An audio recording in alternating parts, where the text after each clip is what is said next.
Hello friends, ये एक marathon video है जिसमें हम कंप्लीट इंग्लिश पेपर रिवाइज करने वाले हैं। आपका इंग्लिश दो पार्टों में डिवाइडेड है, पार्ट ए और पार्ट बी। अब इसका मतलब ये नहीं है कि आपको सिर्फ पार्ट ए पढ़ना है या सिर्फ आप पार्ट बी ही पढ़ेंगे। आपको दोनों पार्ट्स पढ़ने हैं, दोनों पार्ट से ही आपके क्वेश्चन एग्जाम में पूछे जाएंगे।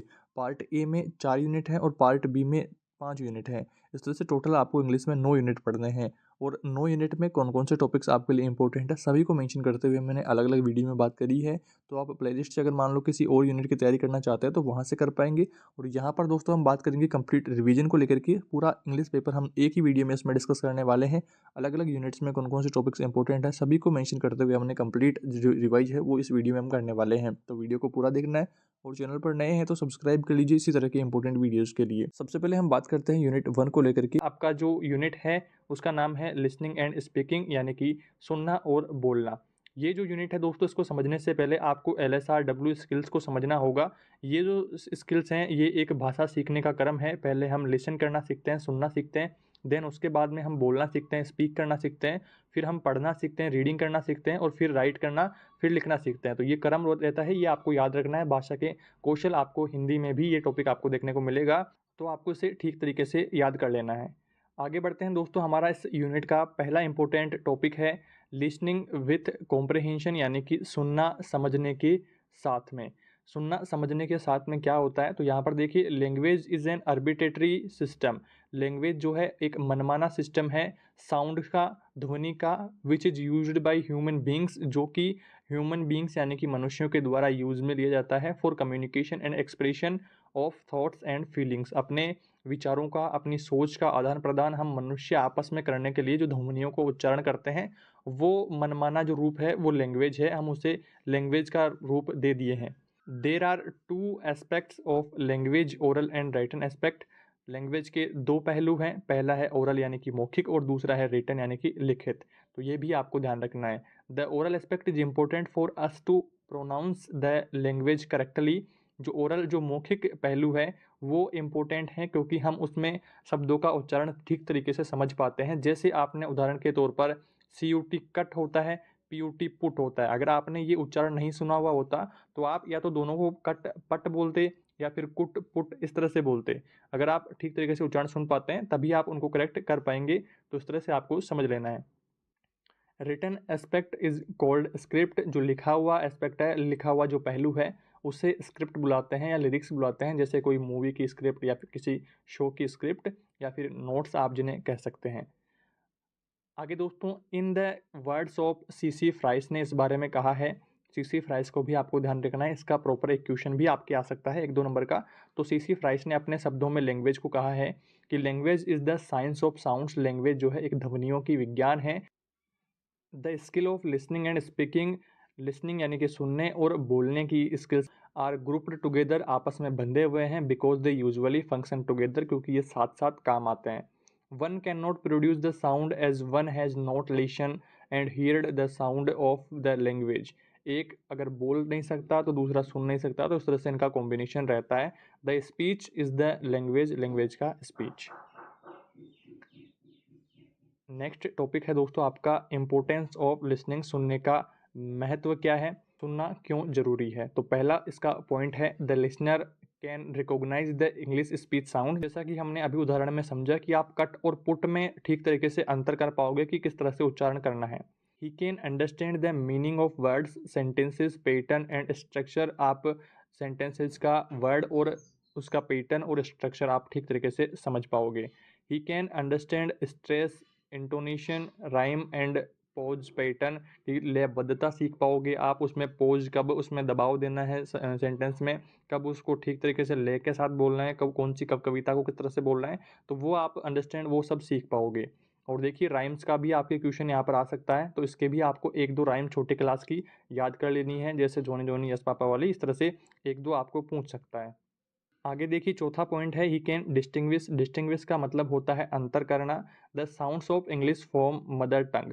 मदर टंग से यानी कि मातृभाषा से इंग्लिश के साउंड्स का अंतर ये कर पाएगा उच्चारण से। आगे बात करते हैं लिसनिंग एंड इट्स मीनिंग। सुनना क्या है और इसका मतलब क्या है, ये भी दोस्तों कई बार परीक्षा में पूछा हुआ है, तो आपको इसके ऊपर भी थोड़ा सा गौर फरमाना है।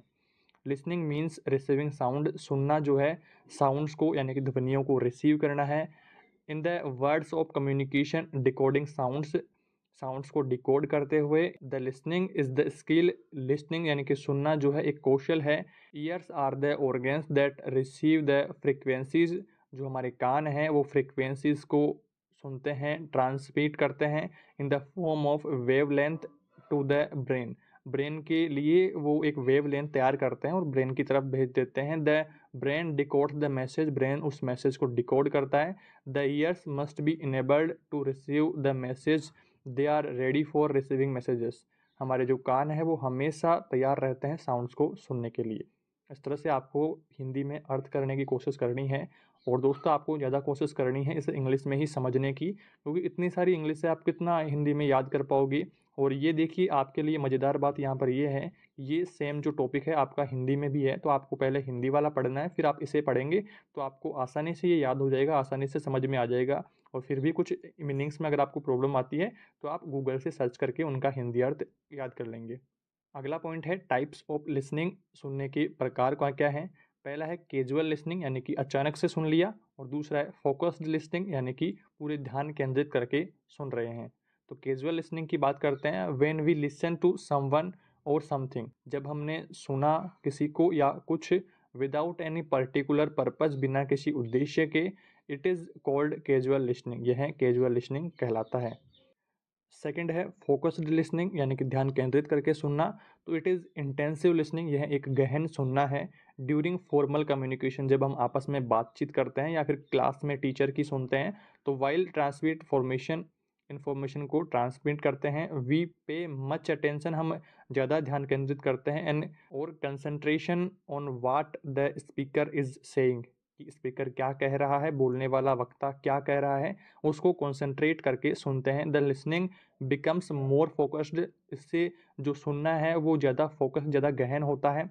We have to catch words in its particular meaning, जब हम जो वक्ता कह रहा है उसके वर्ड्स का पर्टिकुलर उद्देश्य हम उसका समझ पाते हैं, तो फिर वो फोकस्ड लिसनिंग के अंतर्गत आता है। तो इस तरह से आपको इसका हिंदी अनुवाद करने की कोशिश करनी है। आगे बढ़ते हैं दोस्तों, हमारा अगला इंपॉर्टेंट टॉपिक है सब स्किल्स ऑफ लिसनिंग, लिसनिंग की सब स्किल्स क्या क्या हैं। तो पहला है discriminating sounds in isolated word forms in connected speech and stress pattern, हम शब्दों का स्ट्रेस पैटर्न समझ पाएंगे, आपस में कनेक्टेड करना सीख पाएंगे, संभाषण आदि को। सेकंड है रिकॉग्नाइजिंग यूज ऑफ स्ट्रेस यानी कि दबाव वगैरह सीख पाएंगे, कहाँ पर शब्द का दबाव देकर के बोलना है, कहाँ पर आसानी से बोल देना है। It's variation in connected speech जो संभाषण आदि में है ना। थर्ड है अंडरस्टैंडिंग इंटोनेशन पैटर्न, जो कि इंटोनेशन पैटर्न यानी कि उतार चढ़ाव आदि का हम ठीक तरीके से समझ पाएंगे, अंडरस्टैंडिंग पैटर्न आदि को।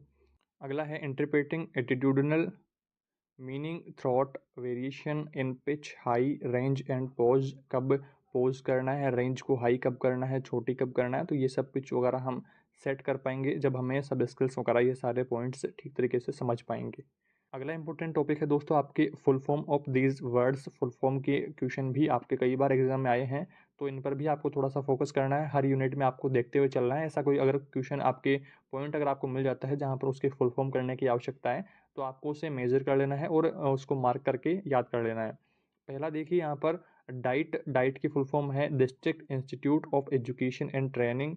दूसरा है SIERT, तो state institute of education research and training. और तीसरा है CCE, तो कंटिन्यूस एंड कॉम्प्रहेंसिव एवेल्यूएशन। और चौथा है NCF, तो नेशनल करिकुलम फ्रेमवर्क। तो ये सब हमने इंपॉर्टेंट इस यूनिट से लिए हैं, बाकी यूनिट्स के भी आपको थोड़े से ध्यान में रखने हैं। अगर मुझे कोई मिलेंगे तो मैं आपको बताता चलूँगा, और अगर आपको भी मिलते हैं तो आप उन्हें याद करते हुए चलेंगे। आगे बढ़ते हैं दोस्तों, हमारा अगला इंपॉर्टेंट टॉपिक है use of mass media, radio and television. इसका भी प्रश्न दोस्तों कई बार आपके परीक्षा में आया है। मास मीडिया का यानी कि मल्टीमीडिया का आपको यूज़ पूछ सकता है, रेडियो और टेलीविज़न का, या फिर और भी कोई उदाहरण देकर के आपको पूछा जा सकता है। तो पहला हम बात करते हैं रेडियो की। तो radio lessons are broadcast in school broadcast programmes by various station of all India radio. Radio lesson in English helps in developing students listening and comprehension.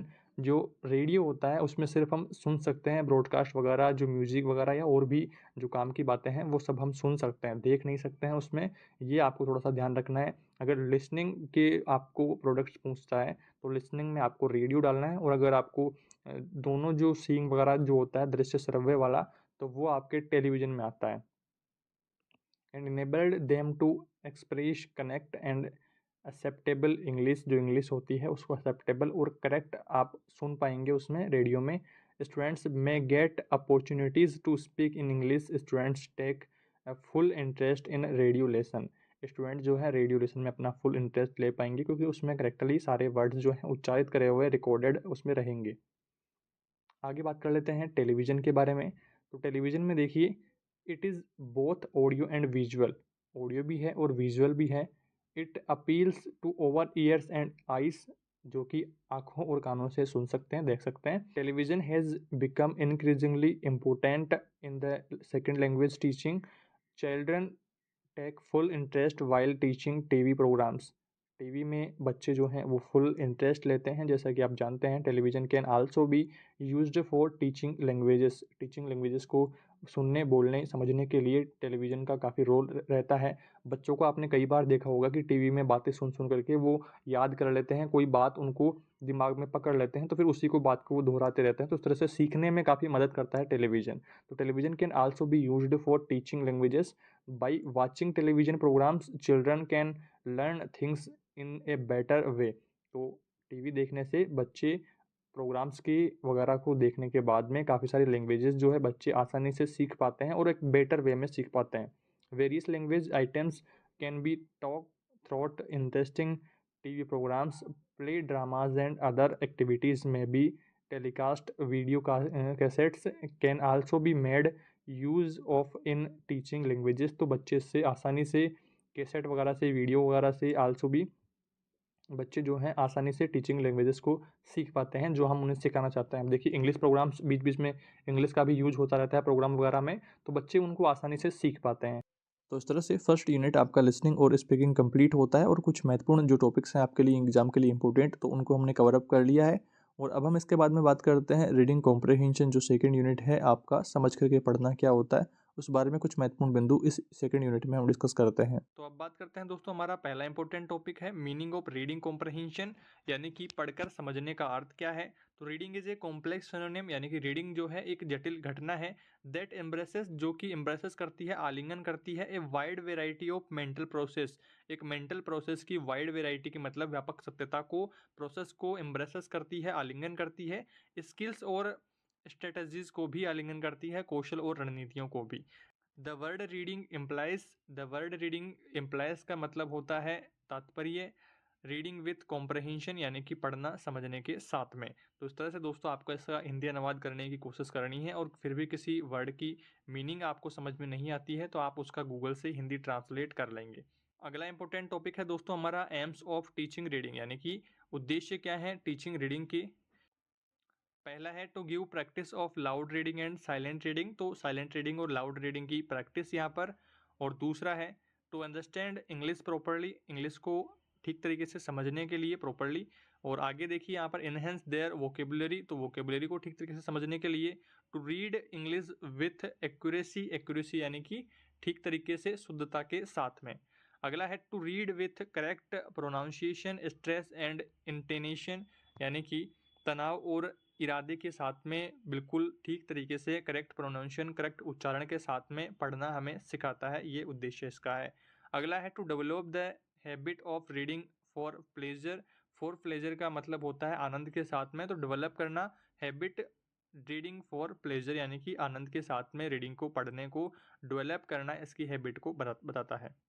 इस तरह से दोस्तों आपको इसका हिंदी अनुवाद करना है। आगे बात करते हैं, अगला इंपॉर्टेंट टॉपिक है हमारा इंटेंसिव रीडिंग। इंटेंसिव रीडिंग का मतलब होता है गहन अध्ययन। क्या होता है ये भी दोस्तों परीक्षा में कई बार आया हुआ है, तो आपको इसके ऊपर थोड़ा ज़्यादा ध्यान देना है। इसमें आपको देखना है intensive reading means, intensive reading यानी कि गहन अध्ययन का मतलब होता है मिनट एंड डिटेल्ड, यानी कि ठीक तरीके से डिटेल्ड यानी कि पूरी जानकारी के साथ में।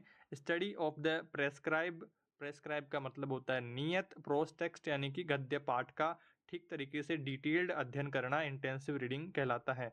It concentrates upon language information and and the grasping of the sense.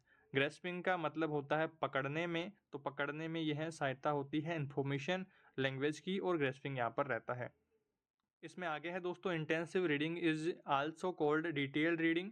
Intensive reading को यानी कि गहन अध्ययन को डिटेल्ड रीडिंग भी बुलाते हैं, यानी कि विस्तार से पढ़ना। इंटेंसिव रीडिंग कॉन्सेंट्रेट्स अपॉन, क्या इंटेंसिव रीडिंग जो गहन अध्ययन है वो किस किस पर कॉन्सेंट्रेट करता है, तो वो 3 पॉइंट्स यहाँ पर नीचे दिए हुए हैं। पहला पॉइंट है study of sentences structures including grammar, word और ऑर्डर में आपको पढ़ना सिखाता है। यहाँ पर 3 पॉइंट्स आपको ध्यान रखना है। सेकंड है ग्रेस्पिंग ऑफ द सेंस, यानी कि ग्रेस्पिंग का मतलब होता है सेंस को पकड़ने में, उसका अर्थ पकड़ने में आपकी सहायता करता है। और तीसरा है गेटिंग इन्फॉर्मेशन, इन्फॉर्मेशन लेने में। तो ये 3 पॉइंट्स आपको याद रखने हैं, इसी के साथ में ऐड करने हैं।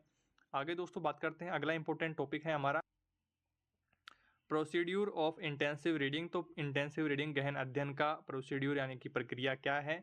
तो पहला है इसमें इंट्रोडक्शन, यानी कि इसका परिचय। परिचय में आपको यहाँ पर ऐड करना है the teacher explains the social, cultural और scientific background of the lesson.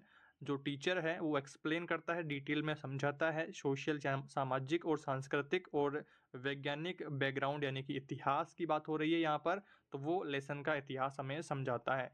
First यहाँ पर बात हो चुकी है, आगे बढ़ते हैं। नेक्स्ट है यहाँ पर he asks some introduction questions based on the previous knowledge of students. तो स्टूडेंट्स के प्रीवियस नॉलेज को ध्यान में रखते हुए कुछ क्वेश्चंस जो है वो टीचर के द्वारा पूछे जाते हैं, और फिर उसके आधार पर पाठ को शुरू किया जाता है। He asks some revision questions and the number of questions should not be less than 3 and more than 4। तो 2-4 प्रश्न जो है टीचर के द्वारा फर्स्ट इंट्रोडक्शन में आपके द्वारा पूछे जाते हैं, और थोड़ी सी डिटेल में बैकग्राउंड में इतिहास के बारे में बताते हुए उस लेसन को स्टार्ट करवाया जाता है। इस तरह से फर्स्ट पॉइंट आपको ऐड करना है। सेकंड है प्रेजेंटेशन। प्रेजेंटेशन में आपको ऐड करना है फर्स्ट पॉइंट मॉडल रीडिंग। तो the teacher reads the passage. तो टीचर पैसेज को पढ़ते हैं विथ करेक्ट प्रोनाउंसिएशन, ठीक सटीक उच्चारण के साथ में, stress, introduction, rhyme and pause, यानी कि लयबद्धता देखते हुए इंट्रोडक्शन उसका ठीक तरीके से आपको बताते हुए टीचर पैसेज को पढ़ता है। During first model reading the books of students are closed. First में बुक्स जो होती है स्टूडेंट्स की वो बंद रहती है, वो टीचर ही सब कुछ बताता है। During second model reading the books of students are opened. तो स्टूडेंट्स फिर सेकेंड राउंड में यहाँ पर स्टूडेंट्स बुक को ओपन कर लेते हैं। इस तरह से आपको इसका हिंदी अनुवाद करना है। और सेकंड देखिए यहाँ पर लाउड रीडिंग, पहला मॉडल रीडिंग वहाँ पर हो गया, अब सेकंड है यहाँ पर लाउड रीडिंग। तो लाउड रीडिंग में देखिए the teacher asks pupils to read the same passage, a bright pupils first and then a few others. तो सबसे पहले टीचर खुद उदाहरण से सटीक अर्थ बताते हुए पूरा डिटेल में लयबद्धता उसको किस तरह से पढ़ना है सारा कुछ बताते हुए स्टूडेंट्स को समझा देती है, और देन उसके बाद में बच्चों से कहती है कि तुम खुद सेम रिपीट यहाँ पर करो। तो सबसे पहले वो ब्राइट यानी कि होशियार बच्चों से करवाती है, और फिर बाद में जो कम होशियार है उसके बाद में उनसे करवाती है। तो इस तरह से पाठ का जो रिवीजन है वो बच्चे करते हैं। थर्ड है एक्सप्लेनेशन। तो न्यू वर्ड्स, फ्रेजेस, सेंटेंसेज और patterns, grammatical points are explained, जो कि टीचर के द्वारा एक्सप्लेन किए गए हैं सारे कुछ वर्ड्स। चौथा पॉइंट है रिकेपिटुलेशंस। तो इसमें आपको दोस्तों फर्स्ट पॉइंट ऐड करना है the teacher asks questions and the students answer them. तो टीचर जो है स्टूडेंट्स से क्वेश्चन पूछती है जो पार्ट अभी पढ़ाया गया है उसके अकॉर्डिंग, और स्टूडेंट्स जो है उसका आंसर देते हैं। सेकंड है the teacher writes incomplete sentences on the black board and the pupils fill in the blanks. तो आपको ब्लैंक्स फिल करवाना भी टीचर सिखाता है। आगे देखिए नेक्स्ट है the teacher translate difficult sentences into their mother टंग। तो मातृभाषा में सेंटेंसेस को यहाँ पर अर्थ बताते हुए टीचर समझाते हैं। अगला है the students give the summary of the passage. तो स्टूडेंट जो है वो समरी देते हैं पैसेज की, तो यहाँ पर इस तरह से आपको समझना है। अगला है they give synonym and antonyms देते हैं of the words and passage read. तो पैसेज रीड वगैरह भी जो टीचर है वो बच्चों को सिखाता है, और सिनोनिम और एंटोनिम भी सिखाता है। तो इस तरह से आपको करना है। आगे बढ़ते हैं। अगला है एक्सटेंसिव रीडिंग। एक्सटेंसिव रीडिंग का हिंदी अर्थ होता है व्यापक, पूरे विस्तृत रूप से पढ़ना। तो extensive reading is also called rapid reading and independent silent reading which is done quickly with understanding the subject matter. जो कि आसानी से आप अंडरस्टैंड कर पाओगे, आसानी से समझ पाओगे क्विकली सारे सब्जेक्ट मैटर को साइलेंट रीडिंग के अंतर्गत ये आता है। आगे दोस्तों बात करते हैं, आगे बढ़ते हैं। इसमें है प्रोसीड्यूर ऑफ एक्सटेंसिव रीडिंग। तो एक्सटेंसिव रीडिंग की प्रक्रिया क्या है? तो पहला है इसमें इंट्रोडक्टरी टॉक। स्टेप 1 है इसका। इंट्रोडक्टरी टॉक का मतलब होता है परिचयात्मक बातें। तो deal with special difficulties in language. तो सबसे पहले आपको डील करनी पड़ेगी, समझना पड़ेगा डिफ़िकल्टीज़ को, उसकी कठिनाइयों को ऑफ लैंग्वेज में जो कठिनाइयाँ आपको आ रही है उनको सबसे पहले डील करना होगा, उनको दूर करना होगा। सेकंड है give some hits the points of the story. तो सम पॉइंट्स जो है जो आपको क्लियर नहीं हो पा रहे हैं तो उनको समझना होगा। आगे दोस्तों बढ़ते हैं, अगला हमारा पॉइंट है सेकंड यहाँ पर silent reading by the students. तो स्टेप सेकंड है ये, when the students read the teacher observes them and check them if they move their lips, यानी कि वो लिप्स को हिला हिला कर पढ़ रहे हैं या नहीं पढ़ रहे हैं, टीचर हमेशा चेक करते रहते हैं। आगे दोस्तों बात करते हैं थर्ड पॉइंट की। थर्ड पॉइंट में questions by the teacher, step 3 है ये। तो when the pupils finished reading the teacher asks them a few questions on silent और important to know they have understand the matter, यानी कि जो अभी उन्होंने पढ़ा है, जो उन्होंने समझा है, उसके अकॉर्डिंग टीचर जो है उनको कुछ क्वेश्चंस जो है वो पूछती है। तो वो इसमें आता है स्टेप 3 में। आगे चौथा स्टेप है रिकेपिटेशन। रिकेपिटेशन में देखिए आप इसका रिपीट से आंसर यहाँ पर ले सकते हो कि पूरा कंप्लीट सारा कुछ पार्ट हो जाने के बाद में टीचर जो है वो रिपीट करती है सारा कुछ। When the pupils finish reading, जब प्यूपिल जो है वो रीडिंग को फिनिश कर लेते हैं, पढ़ाई को ख़त्म कर देते हैं, the teacher test their comprehension, यानी कि उनके समझने का टीचर टेस्ट लेते हैं कि उन्होंने कितना पार्ट को समझ लिया है। इस तरह से आपको इसका हिंदी अनुवाद करने की कोशिश करनी है और जहाँ जहाँ पर आपको कोई प्रॉब्लम आए तो आपको गूगल से उसका हिंदी अर्थ देख लेना है और अपना मैटर क्लियर कर लेना है। आगे बढ़ते हैं दोस्तों, अगला इंपॉर्टेंट टॉपिक है स्कैनिंग। स्कैनिंग का मतलब होता है अवलोकन करना। तो scanning is a reading technique to locate quickly specific information. Specific information यानी कि महत्वपूर्ण बातों को, महत्वपूर्ण जानकारी को क्विकली यानी कि जल्दी से लोकेट करने के लिए स्कैन करना ज़रूरी होता है। By selectively digging cut information out of books, यानी कि बुक्स में से जो मेन जो इम्पोर्टेंट बिंदु हैं उनको जब हम मार्क कर लेते हैं तो वो स्कैनिंग के अंतर्गत आता है। आगे बात करते हैं दोस्तों साइलेंट रीडिंग, यानी कि मन में पढ़ना क्या होता है। Silent reading means something without producing sound audible to others, यानी कि किसी और को सुनने में ना आए, इस तरह से मन में पढ़ना। The learners read everything quickly without moving his lips, यानी कि बिना अपने होठों को हिलाए हुए मन में अपना जो लर्नर है वो अपना एवरीथिंग सब कुछ अपना पढ़ लेता है।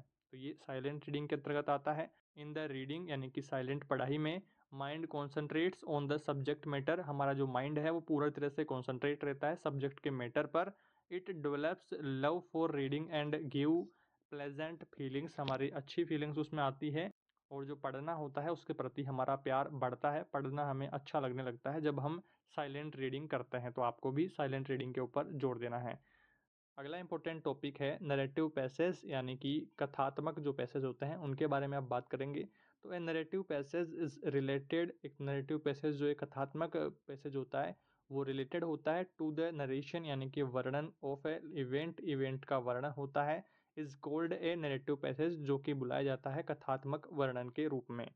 Narration is the telling of a story, जो वर्णन होता है वो एक स्टोरी बताता है। बेसिक पर्पज, उसका जो सही उद्देश्य होता है of a narrative is to entertain and hold the readers, यानी कि इंटरटेन और होल्ड यानी कि पकड़ रखता है रीडर्स को, उनके पढ़ने वाले को। इस तरह से दोस्तों आपको इसका हिंदी अनुवाद करना है। आगे बढ़ते हैं आर्गुमेंटेटिव पैसेज। तो इसका अर्थ होता है दोस्तों विवादपूर्ण पैसेज। तो a passage related to argument, यानी कि जो विवादों से घिरा हुआ रहता है, इज कॉल्ड आर्गुमेंटेटिव पैसेज, यानी कि विवादित passage. An argumentative passage is based on the evaluation, यानी कि मूल्यांकन के आधार पर यह बेस्ट रहता है। इस तरह से आपको इसका हिंदी अनुवाद करना है और ये पॉइंट्स आपको ध्यान रखने हैं, 1-2 नंबर के पूछे जा सकते हैं। अगला इंपॉर्टेंट टॉपिक है एक्सपोजिटोरी पैसेज, यानी कि आपके व्याख्यात्मक पैसेज के बारे में अब बात करने वाले हैं। तो a passage exposing the story is called exposing passage, जो कि स्टोरी को एक्सपोज करता है, स्टोरी के बारे में जानकारी देता है, उसके रहस्य खोलता है, तो वो एक्सपोजिटरी पैसेज कहलाता है। इट में इंक्लूड एलिमेंट्स ऑफ नरेशन, यानी कि जो वर्णन रहता है एलिमेंट्स का, डिस्क्रिप्शन एंड आर्गुमेंटेशन, जो कि एक डिस्क्रिप्शन यानी कि पूरा वर्णन होता है, और आर्गुमेंटेशन यानी कि विवादित रहता है। Its primary goal is to deliver information about an issue, subject, method और आइडिया के बारे में कंप्लीट इन्फॉर्मेशन देना उसका उद्देश्य होता है। अगला और आखिरी इंपॉर्टेंट टॉपिक है दोस्तों इस यूनिट का, स्कीमिंग। स्कीमिंग का अर्थ दोस्तों हम यहाँ पर फास्टेस्ट स्टडी से ले सकते हैं कि कम समय में रिवीजन किस प्रकार से किया जाए, तो उसके बारे में बात करते हैं। तो skimming is a reading but at once fastest speed के रूप में। It is used of obtaining more important information out of a lot of material, यानी कि कंप्लीट मटेरियल में से कुछ इंपॉर्टेंट जो इन्फॉर्मेशन होती है उसको जल्दी से फास्टेस्ट स्पीड में याद कर लेना, ये स्कीमिंग के अंतर्गत आता है। सेकेंड यूनिट यहाँ पर कंप्लीट होता है और हमने 3 स्किल्स के बारे में, 3 लैंग्वेज स्किल्स के बारे में बात कर ली है। लिसनिंग, स्पीकिंग और रीडिंग के बारे में हमने बात कर ली है। और इसके बाद में चौथी जो स्किल है वो है राइटिंग। राइटिंग एबिलिटीज, जो आपकी लिखने की योग्यताएं हैं, लिखने की जो क्षमता है, उसको बढ़ाने के बारे में और उसकी कुछ डिटेल्स, कुछ इंपॉर्टेंट टॉपिक्स इस यूनिट में हमें डिस्कस करने हैं इन्हेंस करने के लिए राइटिंग एबिलिटीज़ को। तो वो आपका थर्ड यूनिट है, आइए इसके बारे में डिस्कस करते हैं। सबसे पहले हम जानते हैं राइटिंग होती क्या है। तो writing is called a creative art. Writing को बुलाया जाता है एक क्रिएटिव आर्ट यानी कि रचनात्मक कला के रूप में। वेयर द राइटर पेंट्स, जहाँ पर राइटर जो होता है पेंट करता है, रचता है। Is oven world of words, उसकी पूरी दुनिया, शब्दों की पूरी दुनिया को जहाँ पर राइटर रचता है उसे हम राइटिंग बुलाते हैं। The writing skill is very important for academic life. Writing skill जो होती है वो हमारी शैक्षिक जो लाइफ होती है, आपका जो अकेडमिक सेशन रहता है उसमें राइटिंग स्किल्स जो होती है वेरी इंपॉर्टेंट रहती है जब आप पढ़ाई करते हो। The learners have to write expectations, dreams and problems etc, इस तरह से। तो लर्नर्स जो होते हैं जो राइट करते हैं, एक्सपेक्टेशन यानी कि अपेक्षाएं, ड्रीम्स, प्रॉब्लम्स अपने सपने, अपने प्रॉब्लम्स को लिखते हैं। तो इस तरह से आपको ये मेजर पॉइंट याद करना है, क्योंकि दोस्तों राइटिंग क्या होता है डिफाइन कीजिए, इस तरह से भी आपको प्रश्न पूछ सकता है। तो इसके बारे में आपको इस पॉइंट को थोड़ा सा ध्यान में रखना है। अब बात करते हैं दोस्तों, सेकंड हमारा इंपॉर्टेंट टॉपिक है पर्सनल लेटर क्या होता है। पर्सनल लेटर के बारे में दोस्तों दो तरह के प्रश्न आ सकते हैं। एक तो आपको पर्सनल लेटर होता क्या है ऐसा पूछ सकता है, या फिर आपको कोई सिचुएशन दे देगा और उस पर आपको पर्सनल लेटर लिखवाएगा। आपने दोस्तों छोटी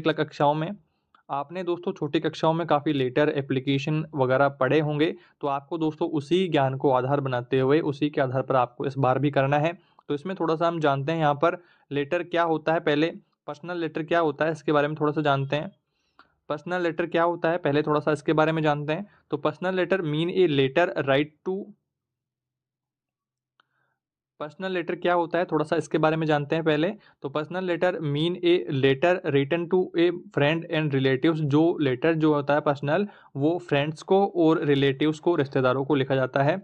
सच लेटर लाइक एप्लीकेशन, एप्लीकेशन की तरह होता है। Are divided into different parts, जो कि डिफरेंट पार्ट्स में डिवाइडेड रहता है। These parts are explained below, जो कि नीचे एक्सप्लेन करे हुए हैं। आइए बात करते हैं। पहला इसका पार्ट है सेंडर्स एड्रेस। सबसे ऊपर आपको सेंडर्स एड्रेस लिखना है। अब देखिए सारे जो मेजर पॉइंट है उसके आधार पर मैं सिर्फ पॉइंट पॉइंट बता सकता हूँ, बट आपको थोड़ा सा डिटेल में इसके बारे में जानना है, क्योंकि आपके यहाँ पर एक निबंधात्मक प्रश्न ये आ सकता है। यहाँ पर आपको लेटर क्या होता है, पर्सनल लेटर क्या होता है इसके बारे में पूछ सकता है, या फिर आपको एक सिचुएशन देकर के लेटर लिखवा सकता है। तो थोड़ा सा डिटेल में आपको इसको समझना है। तो सेंडर्स एड्रेस क्या होता है, तो this is written on the top right hand corner on the page. Top right hand पे लिखा हुआ होता है कॉर्नर पे। At the end of the address, address के एंड में। आफ्टर कम्स डेट, डेट आती है फिर ऑफ द डे, जिस दिन आप लेटर लिख रहे हैं। When the letter is written, जिस दिन लेटर लिखा गया है उस दिन की डेट आपको उसके बाद में डालनी होती है। सबसे पहले आपको एड्रेस डालना होता है, फिर उसके बाद में आपको डेट डालनी होती है जब आप लेटर लिख रहे होता है। इस तरह से आपको डिटेल में वहाँ पर आंसर, अगर आपके ये निबंधात्मक प्रश्न पूछता है तब आपको डालना है।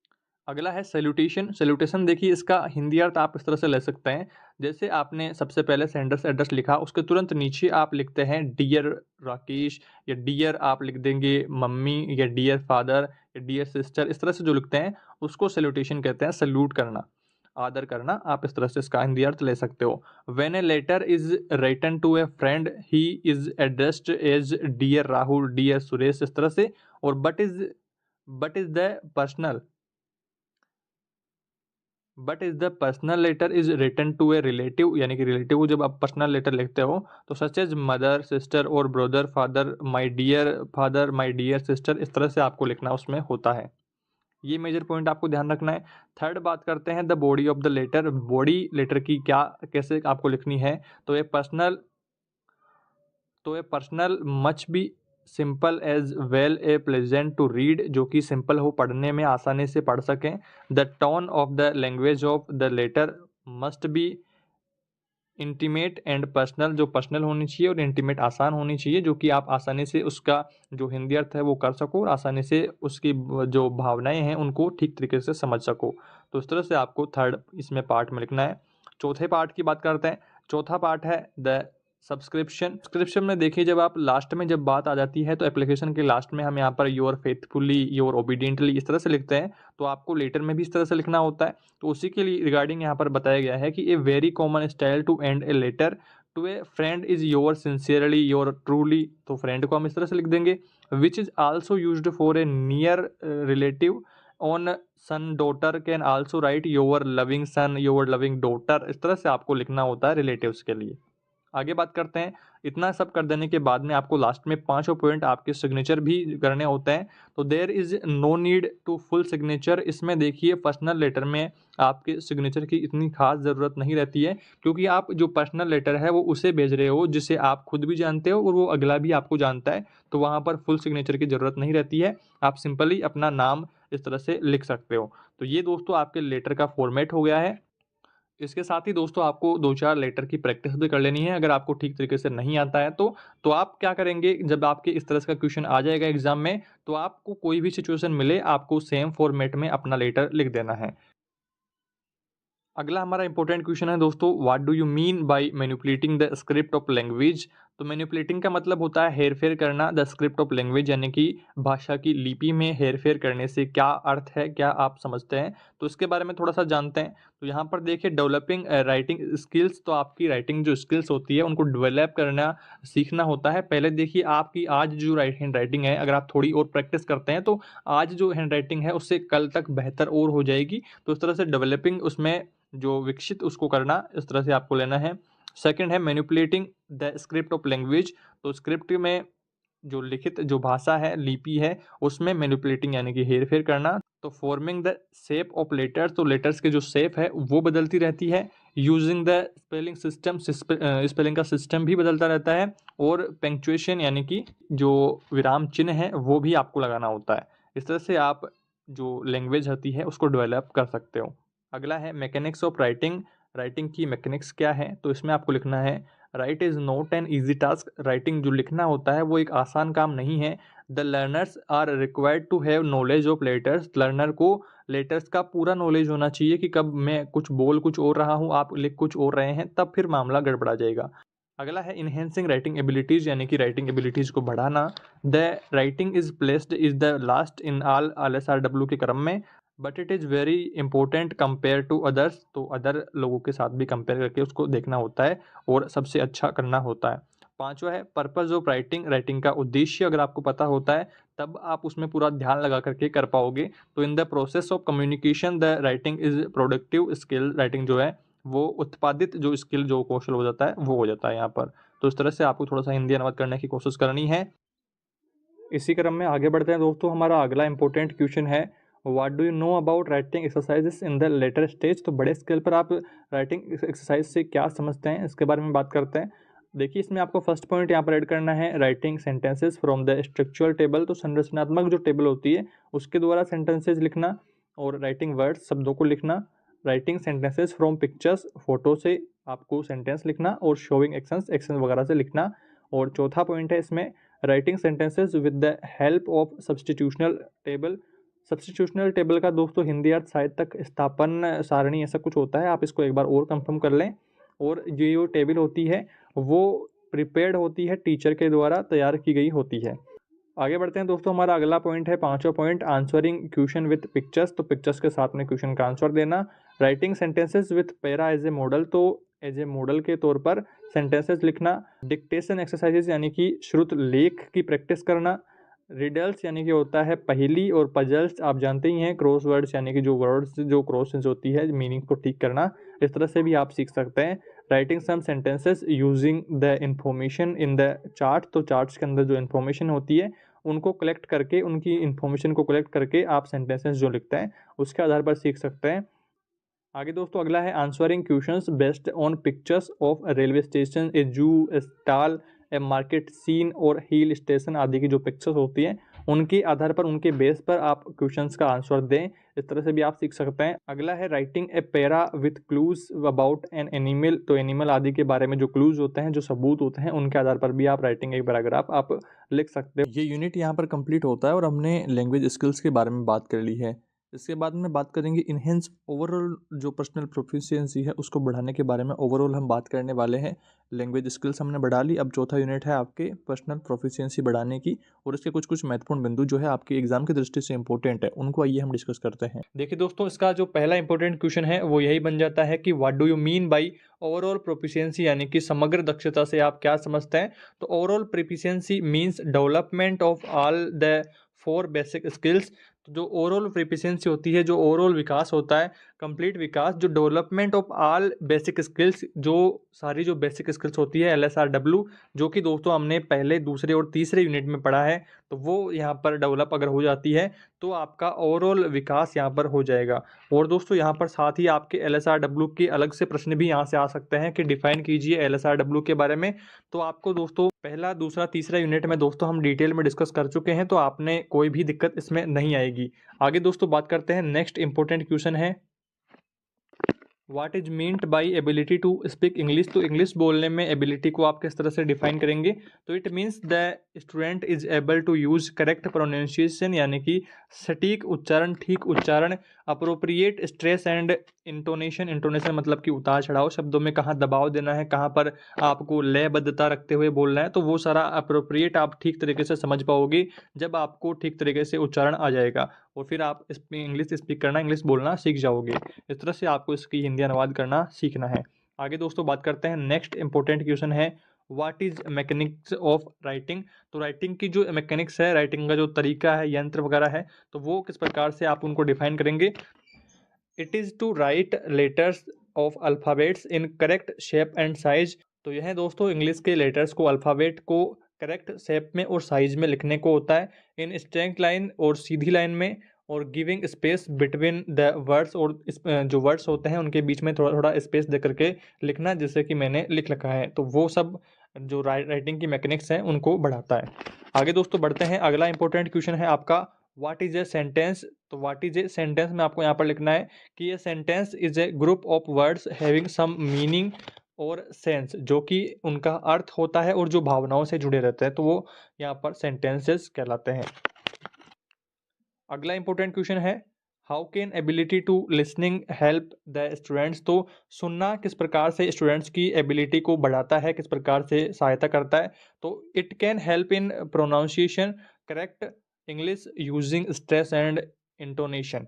तो देखिए इसको लेकर के मैंने आपको पिछले एक वीडियो में भी मैंने बताया था कि इंग्लिश में देखिए आप CUT कट आप बोलेंगे, और PUT आ गया तो उसको पुट बोलेंगे। अगर आपको ठीक तरीके से उच्चारण नहीं आएगा, आप उसका ठीक उच्चारण नहीं सुने हुए होंगे, तो या तो आप दोनों को कट और पट बोलेंगे, या फिर दोनों को पुट और कुट इस तरह से बोलेंगे। अगर आप ठीक उच्चारण सुन पाएंगे तभी आप इनका ठीक उच्चारण कर पाएंगे। तो इसी तरह से दोस्तों यहाँ पर कहा गया है कि it can helps in pronunciation, यानी कि ये हेल्प करती है आपके उच्चारण में, to correct English using stress and intonation, यानी कि उतार चढ़ाव में, और स्ट्रेस यानी कि दबाव में आप ठीक तरीके से यूज उनका कर पाओगे। आगे बढ़ते हैं दोस्तों, अगला इंपॉर्टेंट क्वेश्चन है how can you enhance reading skills. तो रीडिंग स्किल्स को आप किस प्रकार से बढ़ाओगे, पढ़ने की स्किल को किस प्रकार से बढ़ाओगे। तो ये जो पढ़ने की स्किल है वो आपकी बढ़ेगी जब आप enhancing by developing good reading habit, जब आप अच्छा पढ़ना शुरू कर देंगे, पढ़ने की जो हैबिट है उसको डेली डेली अपनाएंगे, तब आपकी जो रीडिंग स्किल्स है वो बढ़ेगी। आगे बढ़ते हैं दोस्तों, अगला इंपॉर्टेंट क्वेश्चन है what makes the teaching interesting and effective. तो टीचिंग को क्या इंटरेस्टिंग बनाता है और क्या इफेक्टिव बनाता है, प्रभावी बनाता है। तो teaching should be child centred. Teaching जो होती है, जो पढ़ाई जो होती है, वो बाल केंद्रित होती है, एंड एक्टिविटी बेस्ड यानी कि क्रियात्मक रूप से होती है, प्रैक्टिकल टाइप में होती है, अकॉर्डिंग टू साइकोलॉजिकल प्रिंसिपल्स। जो कि वैज्ञानिक तथ्यों के आधार पर होती है। Concentration of students is possible only when different type of audio visual, audio का मतलब होता है MP3 और विजुअल का मतलब वीडियो, एड्स मतलब कि सामग्री, जो कि दोस्तों डिफरेंट टाइप से आप जब बोल करके वीडियो उनको प्रैक्टिकल दिखा करके जब आप उनको पढ़ाते हैं तो वो एक डिफरेंट टाइप रहता है और स्टूडेंट्स को भी अट्रैक्टिव वहाँ पर लगता है। Are used in teaching and concentration is, जो यूज की जाती है टीचिंग में और स्टूडेंट्स को कंसंट्रेट करवाने में, इज इसेंशियल जो कि ज़रूरी होती है, फॉर लर्निंग न्यू थिंग्स जो कि नई चीज़ों को नई बातों को सीखने के लिए ज़रूरी होती है। Teaching ads when used by the English teacher while teaching English, teaching जो एड्स होते हैं, टीचिंग की जो सामग्रियाँ होती हैं वो यूज की जाती है इंग्लिश टीचर के द्वारा जब वह इंग्लिश पढ़ा रहे होते हैं। They make the task interesting, जो कि टास्क को, जो कि काम अपना जो पढ़ाई का होता है उसको इंटरेस्टिंग बनाने के काम में आती है। Effective learning takes place and good achievements are sure to be earned after the period is over, तो पीरियड को ख़त्म जब होता है पीरियड, तब तक जो स्टूडेंट्स होते हैं वो ठीक तरीके से अचीवमेंट्स कर पाते हैं, ठीक तरीके से जो पार्ट है उसको अगर सिस्टमेटिक तरीके से पढ़ाया जाएगा तो आसानी से वो बच्चे उसको समझ पाएंगे, उसको धारण कर पाएंगे। आगे बढ़ते हैं दोस्तों, अगला जो इंपॉर्टेंट बात है यहाँ पर ग्रेडेशन यानी कि सारणीबद्ध तरीके से कॉम्पिटेंसीज यानी कि दक्षताओं को, और फंक्शन यानी कि फीचर्स को, और स्ट्रक्चर यानी कि उसकी संरचना को किस प्रकार से सारणीबद्ध तरीके से कर सकते हैं। तो वो है कि to attain the objectives of teaching English, the competencies यानी कि दक्षताओं को टू बी डेवलप्ड जो कि बढ़ाई जा सकती हैं from class 1 to 5 should be graded, जो कि जो क्लास 1 से अगर 5 तक हम ठीक तरीके से बच्चों को पढ़ा देते हैं तो वो आसानी से आगे की क्लासों को ठीक तरीके से मैनेज कर पाएंगे जो कि ग्रेडेड हो जाता है। तो इस तरह से दोस्तों आपको हिंदी अनुवाद इनका करना है। आगे बढ़ते हैं दोस्तों, हमारा लास्ट टॉपिक है इस यूनिट से इम्पोर्टेंट, आपको एक पैराग्राफ भी पूछा जा सकता है जिसमें दोस्तों उदाहरण के तौर पर आपको पोल्यूशन का पूछ सकता है, या फिर विजिट टू जू पूछ सकता है, या फिर मॉर्निंग वॉक पूछ सकता है, या फिर एन एक्सीडेंट का पूछ सकता है, या फिर इसी तरह से और कोई भी आपको पूछा जा सकता है। तो आपको थोड़ी सी पैराग्राफ लिखने की प्रैक्टिस करनी है। आपने 10th-12th में इनमें पढ़ा है, आसानी से आप इसको मैनेज कर पाएंगे। अगर दोस्तों फिर भी आपको नहीं मिल पा रहे हैं तो आप यूट्यूब से या गूगल पर सर्च कर लेंगे, तो एक दो पैराग्राफ आप देख लें इससे रिलेटेड, जिससे आप आसानी से थोड़ा थोड़ा उसमें लिख करके प्रैक्टिस आपको करनी है, जिससे आप पैराग्राफ आसानी से हैंडल कर पाओगे। तो इस तरह से यहाँ पर हमने इंग्लिश का पार्ट ए डिस्कस कर लिया है और अब हम बात करते हैं पार्ट बी के बारे में। पार्ट ए के 4 यूनिट हमने कवर कर लिए हैं और अब हम बात करते हैं पार्ट बी के 5 जो यूनिट हैं उनके बारे में। सबसे पहले हम बात करते हैं यूनिट 1 को लेकर के। यूनिट 1 का नाम है English language in India, Bharat में इंग्लिश किस प्रकार से है, किस प्रकार से उसका विस्तार होता है, उनके बारे में कुछ महत्वपूर्ण बिंदु है, आइए उनके बारे में डिस्कशन करते हैं। तो पहला इंपॉर्टेंट क्वेश्चन आप स्क्रीन पर देख पा रहे हैं, what do you know about the multilingual nature in India. तो इंडिया में जो मल्टीलिंगुअल नेचर है, बहुभाषिक प्रकृति जो है इंडिया की, उसके बारे में आप क्या जानते हैं, तो उसके बारे में आपको लिखना है। India is a multilingual, India एक बहुभाषी देश है, मल्टी रिलीजन्स बहुधार्मिक है, मल्टी कल्चरल बहुसांस्कृतिक है, और मल्टी सोशल बहुसामाजिक है, और मल्टी जोग्राफिकल यानी कि बहुभौगोलिक भी कंट्री है। India need a link language, India को ज़रूरत है एक लिंक लैंग्वेज की, जो कि दोस्तों अब अपने देखिए पूरे इंडिया में एक ही भाषा का प्रचार प्रसार यहाँ पर नहीं है, कई जगहों पर हिंदी नहीं है, कई जगहों पर हिंदी है, वहाँ पर और दूसरी भाषा नहीं है। तो इस तरह से एक कॉमन भाषा की हमें ज़रूरत है। द सेंसस यानी कि जनगणना ऑफ इंडिया 1971 में जो जनगणना हुई थी उसके अनुसार रिवेल्ड किया गया था कि 380 लैंग्वेजेस एंड डायलेक्ट्स यानी कि बोलियाँ, 380 लैंग्वेज, 380 भाषा और बोलियाँ are spoken in India, India में बोली जाती हैं। So we need English for trade, व्यापार के लिए, एडमिनिस्ट्रेशन यानी कि प्रशासन के लिए, और मैनेजमेंट यानी कि प्रबंधन के लिए, और कल्चरल संस्कृति और एजुकेशनल एक्सचेंज के लिए हमें इंग्लिश की ज़रूरत है। तो इस तरह से आपको दोस्तों इस क्वेश्चन का आंसर देना है। आगे बढ़ते हैं, अगला इंपॉर्टेंट हमारा क्वेश्चन है, what are the problems of ELT in Rajasthan या फिर इंडिया। आपको पूछ सकता है, या तो इंडिया का पूछ ले या फिर राजस्थान पूछ ले, तो दोनों में से आपको एक कर देना है। अब सबसे पहला सवाल दोस्तों यहाँ पर ELT की फुल फॉर्म को लेकर के भी आपको 1 नंबर का, आधे नंबर का पूछ सकता है कि ELT की फुल फॉर्म क्या होती है। तो ELT की फुल फॉर्म होती है इंग्लिश लैंग्वेज टीचिंग, जिसे आपको ध्यान में रखना है। अब इसको इंडिया में और राजस्थान में इसको लेकर के क्या प्रॉब्लम्स आ रही है उसको थोड़ी सी बात करते हैं। तो यहाँ पर देखिए, टीचिंग ऑफ इंग्लिश, इंग्लिश को पढ़ने में इन राजस्थान या इंडिया में इज मेनी साइडेड प्रॉब्लम्स, अलग अलग तरह से अलग अलग समस्याएं आ रही हैं। The teacher of English, English का teacher who face this problems, जो कि ये सारी प्रॉब्लम्स फेस करता है, शुड बी फेमिलियर, फेमिलियर होकर के विद द नेचर, प्रकृति के साथ में, and scope of these problems, और इन प्रॉब्लम्स से निकलने की ट्राई करता है। He should know how best to organise, वह जानता है कि किस प्रकार से ऑर्गेनाइज मैनेज करना है इस टीचिंग, उसकी टीचिंग को various level, at various level का मतलब है कि अलग अलग लेवल पर। इन ऑर्डर टू मिनिमाइज का मतलब होगा कम करते हुए विपरीत उनके प्रभावों को। एडवर्ब इफेक्ट्स यानी कि इसके विपरीत प्रभावों को।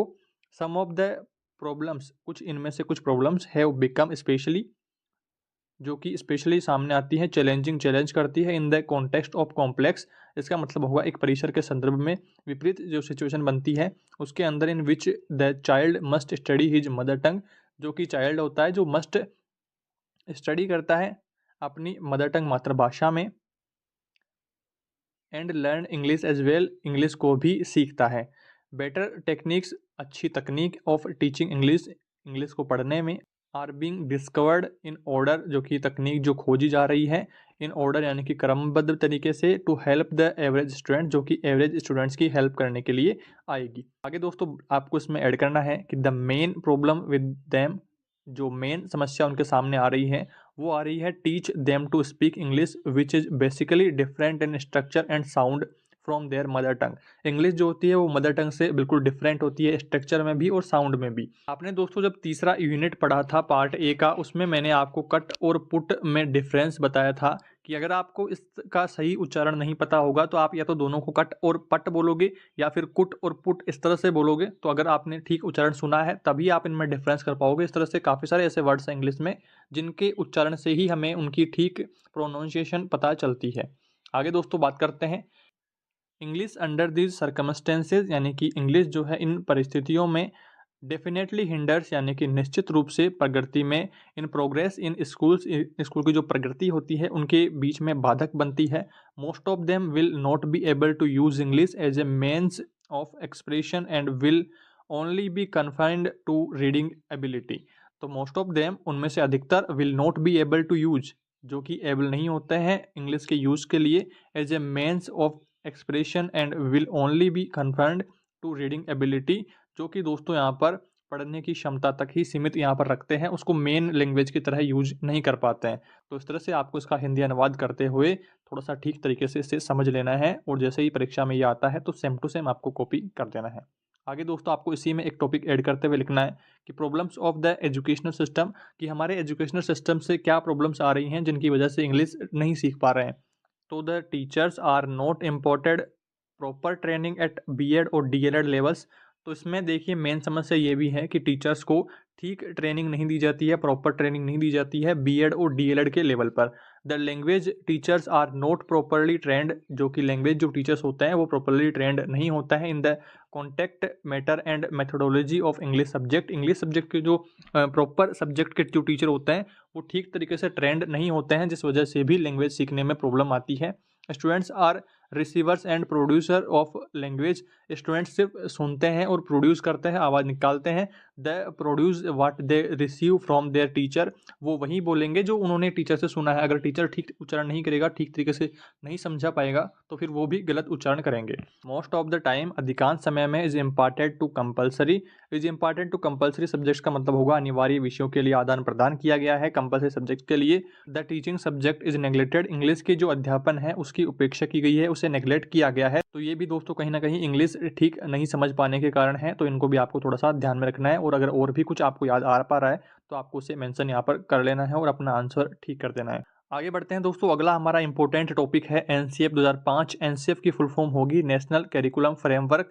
यहाँ पर दोस्तों ये जो टॉपिक है आपका हिंदी में भी सेम टू सेम आपको यही पढ़ना है। तो इसके लिए हमने एक प्रॉपर वीडियो बनाया हुआ है हिंदी में, उसका लिंक मैं आपको डिस्क्रिप्शन में दे दूंगा, वहाँ से आपको उस वीडियो को भी देखना है, इस वीडियो को पूरा देखने के बाद, ताकि आप एनसीएफ को ठीक तरीके से समझ पाएँ। हिंदी और इंग्लिश में दोस्तों यहाँ पर हर बार एक प्रश्न एनसीएफ का आता ही आता है, अगर बड़ा आ जाए तो बड़ा आ जाए, नहीं फिर छोटा भी प्रश्न आपको पूछ सकता है। तो थोड़ा सा आपको इसको ध्यान से देखना है। इसमें दोस्तों हम पहला पॉइंट डिस्कस करते हैं रिगार्डिंग इंग्लिश, इंग्लिश के बारे में। एनसीएफ 2005 रिकॉग्नाइजेज, एनसीएफ 2005 पहचाना जाता है its important position in India and recommends and across the curriculum approach to teach English. यह जो होता है सिफारिश करती है कि अंग्रेजी सिखाने के लिए पूरे पाठ्यक्रम का जो दृष्टिकोण है वो ठीक तरीके से समझना चाहिए। आगे बढ़ते हैं दोस्तों, English in India is a global language, English Bharat में एक ग्लोबल लैंग्वेज वैश्विक भाषा है। इन ए मल्टीलिंगुअल कंट्री, एक बहुभाषी देश में।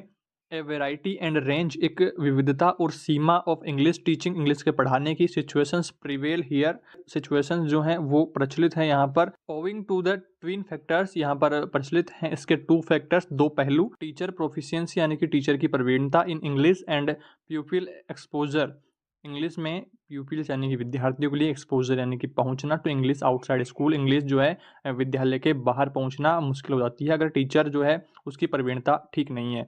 आगे बढ़ते हैं। The level of introduction, the level of introduction of English is now a matter of political response, एक राजनीतिक प्रतिक्रिया है टू पीपुल्स एस्पिरेंट्स यानी कि उम्मीदवारों के लिए, विद्यार्थी उम्मीदवारों के लिए, रादर देन एन एकेडमिक और फेसिबिलिटी इशू, यानी कि एक अकादमिक और साध्यता के रूप में जो इशू आता है, जो प्रॉब्लम आती है, वो यहाँ पर राजनीतिक प्रतिक्रिया के रूप में सामने आती है। And pupils choices about the level of its introduction, and pupils choices यानी कि विद्यार्थियों की choice about the level of its introduction, उनकी पहचान का जो लेवल है इन द कैरिकुलम यानी कि पाठ्यक्रम के संदर्भ में, will have to be respected, जो कि एक सम्मानित होता है, विथ द प्रोविजो यानी कि नियमों के अंतर्गत, that we do not extend downwards, यानी कि नीचे की ओर अगर हम बढ़ते हैं तो वहाँ पर the very system that has failed to deliver, जो कि बता पाने में, डिलीवर कर पाने में फेल्ड हो जाता है, to goals for a second language, second language के गोल्स को।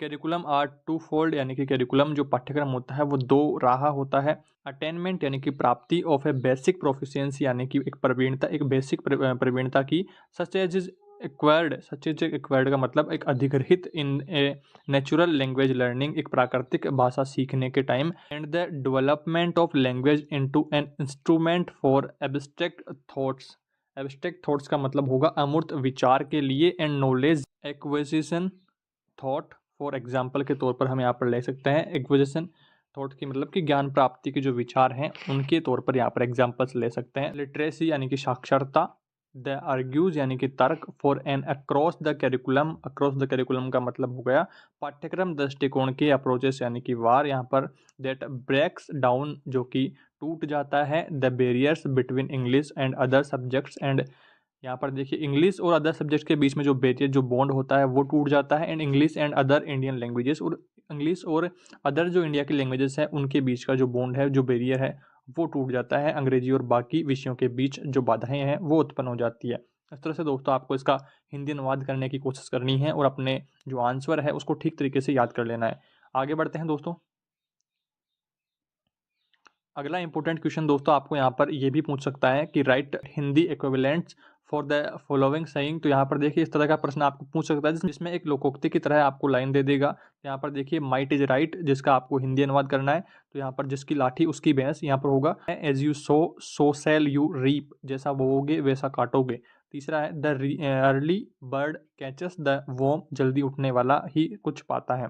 अगला है a bird in the hand is worth two in the bush, तो ये देखिए यहाँ पर नो नगद न तेरा है उधार। इस तरह से दोस्तों आपको लोकोक्तियाँ पे पूछ सकता है, कुछ भी आपको थोड़ी सी प्रैक्टिस इनकी करनी है। रीट में भी आपके सेम टॉपिक आपको देखने को मिलेगा, तो थोड़ी सी ठीक तैयारी आपको इनकी करनी है जिससे आप इनको हिंदी में और हिंदी को इंग्लिश में यहाँ पर कन्वर्ट कर पाओगे। यहाँ पर आप देख पा रहे हैं नीचे सेम क्वेश्चन आपको इस तरह से हिंदी में देख करके इंग्लिश में आपको पूछ सकता है। नाच न जाने आंगन टेढ़ा, तो a bad workman quarrels with his tools, होनहार वीरवान को होत चीखने पात, तो coming events cast their shadows before, तो करत करत अभ्यास के जड़मती हो सुजान, तो practice make a man perfect, और घर की मुर्गी दाल बराबर, तो a prophet is not honoured in his own country, तो यहाँ पर देखिए इस तरह से करना है। अगला है दूर के ढोल सुहाने लगते हैं, तो डिस्टेंस ड्रम्स साउंड वेल, तो इस तरह से देखिए आपको इन दोनों को ही ठीक कर लेना है। आपके रीट में भी टॉपिक है, तो आपको हिंदी से इंग्लिश कन्वर्ट करना और इंग्लिश से हिंदी कन्वर्ट करना, आप एक ही पॉइंट से सीख जाएंगे।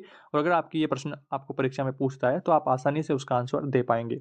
आगे बढ़ते हैं दोस्तों। अगला इंपॉर्टेंट क्वेश्चन है हमारा right objectives of teaching English at the primary level पर आपको ऑब्जेक्टिव्स लिखने हैं, उद्देश्य लिखने हैं इंग्लिश टीचिंग के। तो यहाँ पर देखिए क्लास 1 से 2 तक, तो बिल्डिंग फेमिलियरली यानी कि निर्माण, जो मेल जोल के तौर पर, विथ द इंग्लिश लैंग्वेज के साथ में, इन कॉमन यूज यानी कि नॉर्मल यूज के लिए, with A focus on pre literacy skills यानी कि पूर्व साक्षरता कौशल के रूप में फोकस ध्यान में रखते हैं। तो क्लास 3 to 5 में आपको करना है focus on basic literacy skills यानी कि बुनियादी साक्षरता कौशलों पर फोकस किया जाता है। इस तरह से दोस्तों आपको इस क्वेश्चन का आंसर देना है। आगे बढ़ते हैं। अगला इंपॉर्टेंट क्वेश्चन आपका है, what is the place of English language teaching in Rajasthan या इंडिया। यहाँ पर दोस्तों आपको इसमें करना है कि इंडिया में इंग्लिश लैंग्वेज का क्या स्थान है, या फिर आपको राजस्थान के बारे में पूछ सकता है। तो इसमें आपको आंसर करना है, modern education is defined. Modern जो आज की जो शिक्षा है वो डिफाइंड परिभाषित की जाती है इन लॉर्ड मैकॉलेज के शब्दों में। मिनट ऑन एजुकेशन शिक्षा के अपीयर्स यानी कि दिखाई पड़ते हैं, तो हैव स्टार्टेड जो कि स्टार्टेड की गई है इन राजस्थान और इंडिया में in the middle of 19th century. 19वीं सदी में English medium and modern school were first introduced in Alwar and Bharatpur in 1842, यह ध्यान रखना है आपको, और इन 1844 में जयपुर में, और इन 1863 में उदयपुर में, ये आपको ध्यान रखना है।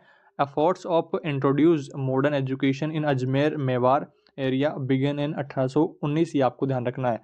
इस तरह से दोस्तों आपको ये डेट थोड़ी सी ध्यान में रखनी है और इसका आंसर कर देना है।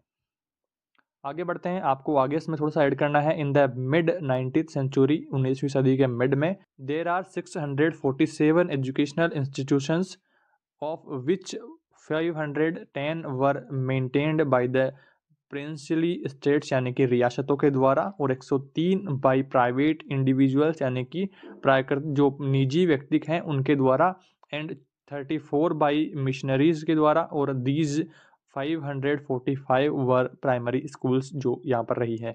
In the early 20th century यानी कि 20वीं सदी के अर्ली में, स्टार्टिंग में, primary education started getting extended to district, जो कि प्राइमरी स्कूल जो प्राइमरी एजुकेशन है वो स्टार्टेड हुई डिस्ट्रिक्ट जिलों में, फिर गई स्मॉलर टाउन में, छोटे टाउन में, एंड विलेजेस, फिर गाँव में। द नेशनल मूवमेंट एक राष्ट्रीय पल, कंट्रीब्यूटेड फर्दर मतलब कि आगे योगदान दिया गया, to highlighting the importance of universal education, वैश्विक शिक्षा के तौर पर यहाँ पर इसको इम्पोर्टेंस दिया गया, हाईलाइट किया गया, which was seen as a means of spreading awareness about people's rights यानी कि व्यक्तियों के, लोगों के उद्देश्यों, लोगों के अधिकारों के बारे में स्प्रेडिंग अवेयरनेस यानी कि जागरूकता फैलाने के तौर पर उसका अर्थ किया गया यहाँ पर, including the right to political independence यानी कि राजनीतिक स्वतंत्रता के अधिकार सहित यहाँ पर अधिकारों के बारे में स्टूडेंट्स को, लोगों को बताया गया। इस तरह से दोस्तों आपको इसका आंसर करना है।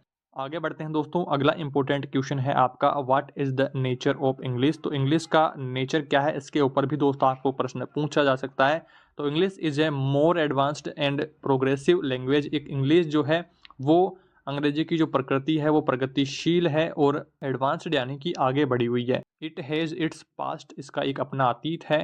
प्रेजेंट एंड फ्यूचर, प्रेजेंट है और फ्यूचर भी है। इट हैज़ इट्स ओवन फोनेम्स यानी कि इसका अपना फोनेम स्वर है, व्यंजन है, यहाँ पर संज्ञा है, और साइंटेक्स यानी कि वाक्य विचार है। It is an international language, यह एक अंतर्राष्ट्रीय भाषा है।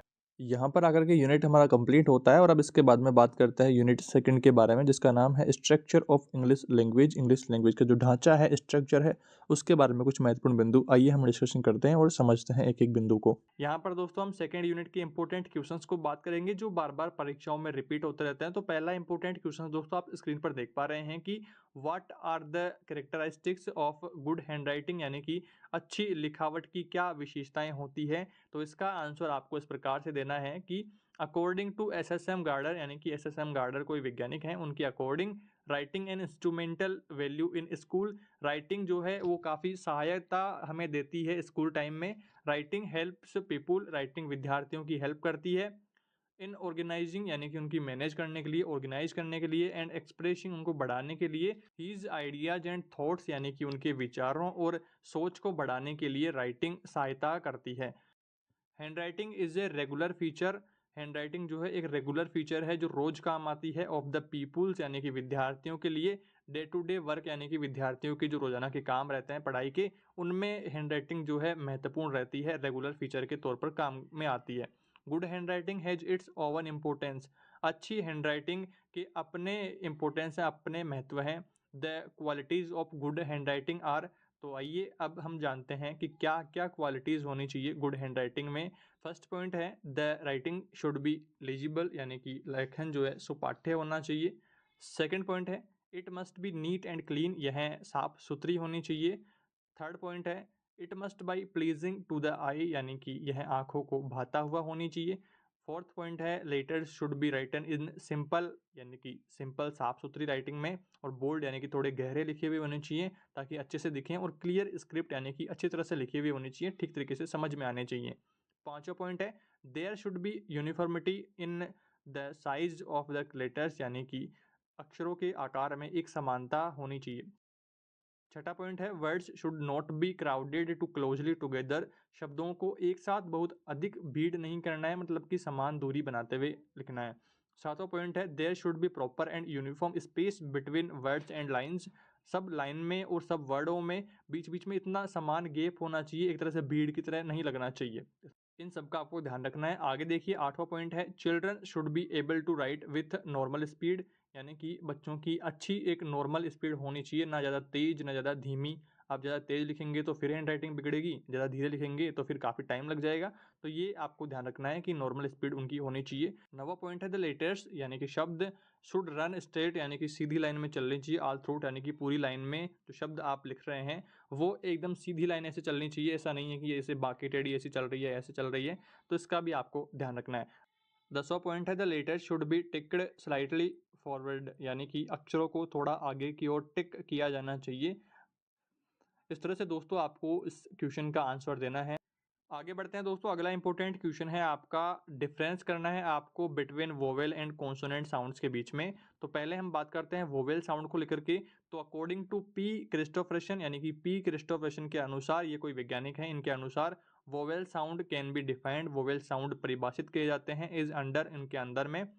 Vowels are the voiced sounds, vowel sound जो है आवाज़ उठाएगी आवाज़ के ऊपर, in the production of which there is no obstruction of the air passage, यानी कि आपकी उठाई गई जो भी आपकी आवाज़ होती है उसके उत्पादन में वायु मार्ग में कोई बाधा नहीं आती है, सीधा बिना किसी रोक टोक के आप उनको आसानी से बोल पाते हो। तो इस तरह से आपको वोवेल साउंड को डिफाइन करना है। आगे बढ़ते हैं दोस्तों, आपको अब कॉन्सोनेंट साउंड की परिभाषा भी देख लेनी है। अकॉर्डिंग टू पी क्रिस्टोफरेशन, यानी कि पी क्रिस्टोफरेशन के अनुसार a consonant may be defined, consonant defined है, कॉन्सोनेंट परिभाषित है as a sound in which the movement of the air from the lungs in obstructed as a result of a narrowing a complete closure of the air passage, यानी कि व्यंजन को एक ध्वनि के रूप में परिभाषित कर सकते हैं जिसमें लंग्स से हवा की गति वायु के रूप में आपके संकीर्ण होने के रूप में परिणाम स्वरूप आप जब बोलते हो, आप जब वोवेल साउंड को बोलोगे तो आप आसानी से बोल दोगे, बट जब कॉन्सोनेंट साउंड से आप बोलोगे तो थोड़ा सा आपको जोर लगाना पड़ेगा, थोड़ा सा हवा का दबाव बनाना पड़ेगा। तो इस तरह से दोस्तों आपको इन दोनों को ध्यान में रखना है, काफ़ी बार परीक्षा में आया हुआ है। आगे बढ़ते हैं दोस्तों, अगला इंपॉर्टेंट क्वेश्चन है आपको फोनेटिक ट्रांसक्रिप्शन का प्रश्न आपको काफ़ी बार पूछा गया है, और ये टॉपिक आपके रीट और रीट मेंस में भी है, तो आपको थोड़ा सा इसका प्रॉपर एक वीडियो लाने की हम कोशिश करेंगे जिसमें हम फोनेटिक ट्रांसक्रिप्शन को लेकर के बात करेंगे। आप कमेंट में बताना कि आपको ये आता है या नहीं आता है। इसमें दोस्तों आपको फोनेटिक ट्रांसक्रिप्शन करना होता है हर एक शब्द का, जैसे पेन का फोनेटिक ट्रांसक्रिप्शन पेन होगा, TEA का TI यहाँ पर डबल डॉट यहाँ पर इस तरह से होगा, और THIN थिन का यहाँ पर IN इस तरह से होगा, और SIT का SIT ही यहाँ पर होने वाला है। तो इस तरह से फोनेटिक ट्रांसक्रिप्शन का भी प्रश्न आपके इंपॉर्टेंट है, परीक्षा में पूछ सकता है। आगे बढ़ते हैं दोस्तों, अगला आपको इंपॉर्टेंट क्वेश्चन पूछ सकता है कि आपको एक वर्ड दे दे और फिर नाउन में यूज करवा ले, एडजेक्टिव में यूज करवा ले, और वर्ब में यूज करवा ले, या एडवर्ब में यूज करवा ले, इस तरह से आपको यूज करवा सकता है। जिस तरह से देखिए उदाहरण के तौर पर आप use of the word fair, तो मेले का आपको यूज करना है, तो यहाँ पर नाउन के तौर पर यूज करते हैं। तो we go to visit Dussehra fair every year, तो यहाँ पर नाउन में हमने यूज कर लिया। अब एडजेक्टिव में यहाँ पर देखिए I believe in fair means and fair play. अगला है एडवर्ब, जिसमें लिखा है कि हरी राइट्स क्वेट फेयरली, तो इस तरह से आपको वर्ड दे देगा और उसको यूज करना आपको पूछेगा। यहाँ पर एक और उदाहरण हम देख लेते हैं, यूज ऑफ वर्ड राउंड का हम यहाँ पर यूज देख लेते हैं। तो नाउन के तौर पर आप करेंगे यूज इसका, the principal never neglects his daily round of duty. Second है वर्ब, तो Vasco da Gama was the first to round the Cape of Good Hope. अगला है थर्ड नंबर पर एडजेक्टिव, तो a square peg is fixed in a round hole. और अगला है यहाँ पर एडवर्ब, इसमें आपको लिखना है the aeroplane flu round and round. तो इस तरह से दोस्तों आपको वाक्य प्रयोग पूछ सकता है, कोई वर्ड दे करके आपको नाउन वर्ब एडजेक्टिव एडवर्ब इनमें आपको प्रयोग करवा सकता है, तो उसकी भी थोड़ी सी आपको प्रैक्टिस करनी पड़ेगी। आगे बढ़ते हैं दोस्तों, अगला आपके इंपॉर्टेंट क्वेश्चन यहाँ पर डिग्री का आपको पूछ सकता है, कॉम्परेटिव, सुपरलेटिव, इस तरह से डिग्रियों में आपको चेंज करवा ले। तो यहाँ पर कुछ उदाहरण हम देख लेते हैं। फास्ट का कॉम्परेटिव डिग्री होगी फास्टर, और सुपरलेटिव डिग्री होगी फास्टेस्ट। सेकंड है यूजफुल, तो इसकी कॉम्परेटिव डिग्री होगी मोर यूजफुल, और सुपरलेटिव में होगा मोस्ट यूजफुल। तीसरे नंबर पर है बैड, तो इसका होगा वर्स्ट और वर्स्ट, है ना। तो इस तरह से आपको ये डिग्री में चेंज करने की भी प्रैक्टिस करनी है। आप काफ़ी सारे वीडियोज आपको यूट्यूब पर मिल जाएंगे जिनमें आपको डिग्री चेंज करना सिखाया जाएगा। ये भी आपकी परीक्षा में काफ़ी बार आया हुआ है, तो इसको भी थोड़ा सा आपको ध्यान से देखना है। आगे बढ़ते हैं दोस्तों, अगला आपके इंपॉर्टेंट क्वेश्चन यहाँ पे इस तरह से भी आ सकता है कि आपको वाक्य दे दे यहाँ पर सेंटेंस इस तरह से, और यहाँ पर आपको यहाँ पर अंडरलाइन करके बता दिए कि इसकी डिग्री चेंज करो। तो इसकी भी आपको देखिए इस तरह से करनी है। लेटेस्ट यहाँ पर कौन सी डिग्री है, इसमें ये आपको बता देगा या फिर चेंज करवा लेगा। यहाँ पर आपको पूछ लेगा कि इसमें कौन सी डिग्री है, तो लेटेस्ट में सुपरलेटिव है, ओल्ड में पॉजिटिव है, और वाइजर में कंपैरेटिव डिग्री है। तो इस तरह से आपको डिग्री वाला टॉपिक भी क्लियर करना है, और ये भी टॉपिक आपके रीट और रीट मेंस में भी आपको देखने को मिलेगा। तो आपको थोड़ा सा ठीक तरीके से इसकी तैयारी करनी है। आगे बढ़ते हैं दोस्तों, अगला आपके इंपॉर्टेंट क्वेश्चन आपको अगला इंपॉर्टेंट क्वेश्चन है दोस्तों, what is meant by connector. Connector क्या होता है? कनेक्टर यानी कि दो चीजों के बीच में संबंध स्थापित करना, इस तरह से आप समझ सकते हो। तो एक connector joins two noun and clauses, यानी कि दो संज्ञा या फिर उपवाक्यों को जोड़ने का काम करता है इन्हें सेंटेंस, एक सेंटेंस में। इस तरह से आप इसका ले सकते हो। एक नंबर का प्रश्न आपको पूछ सकता है।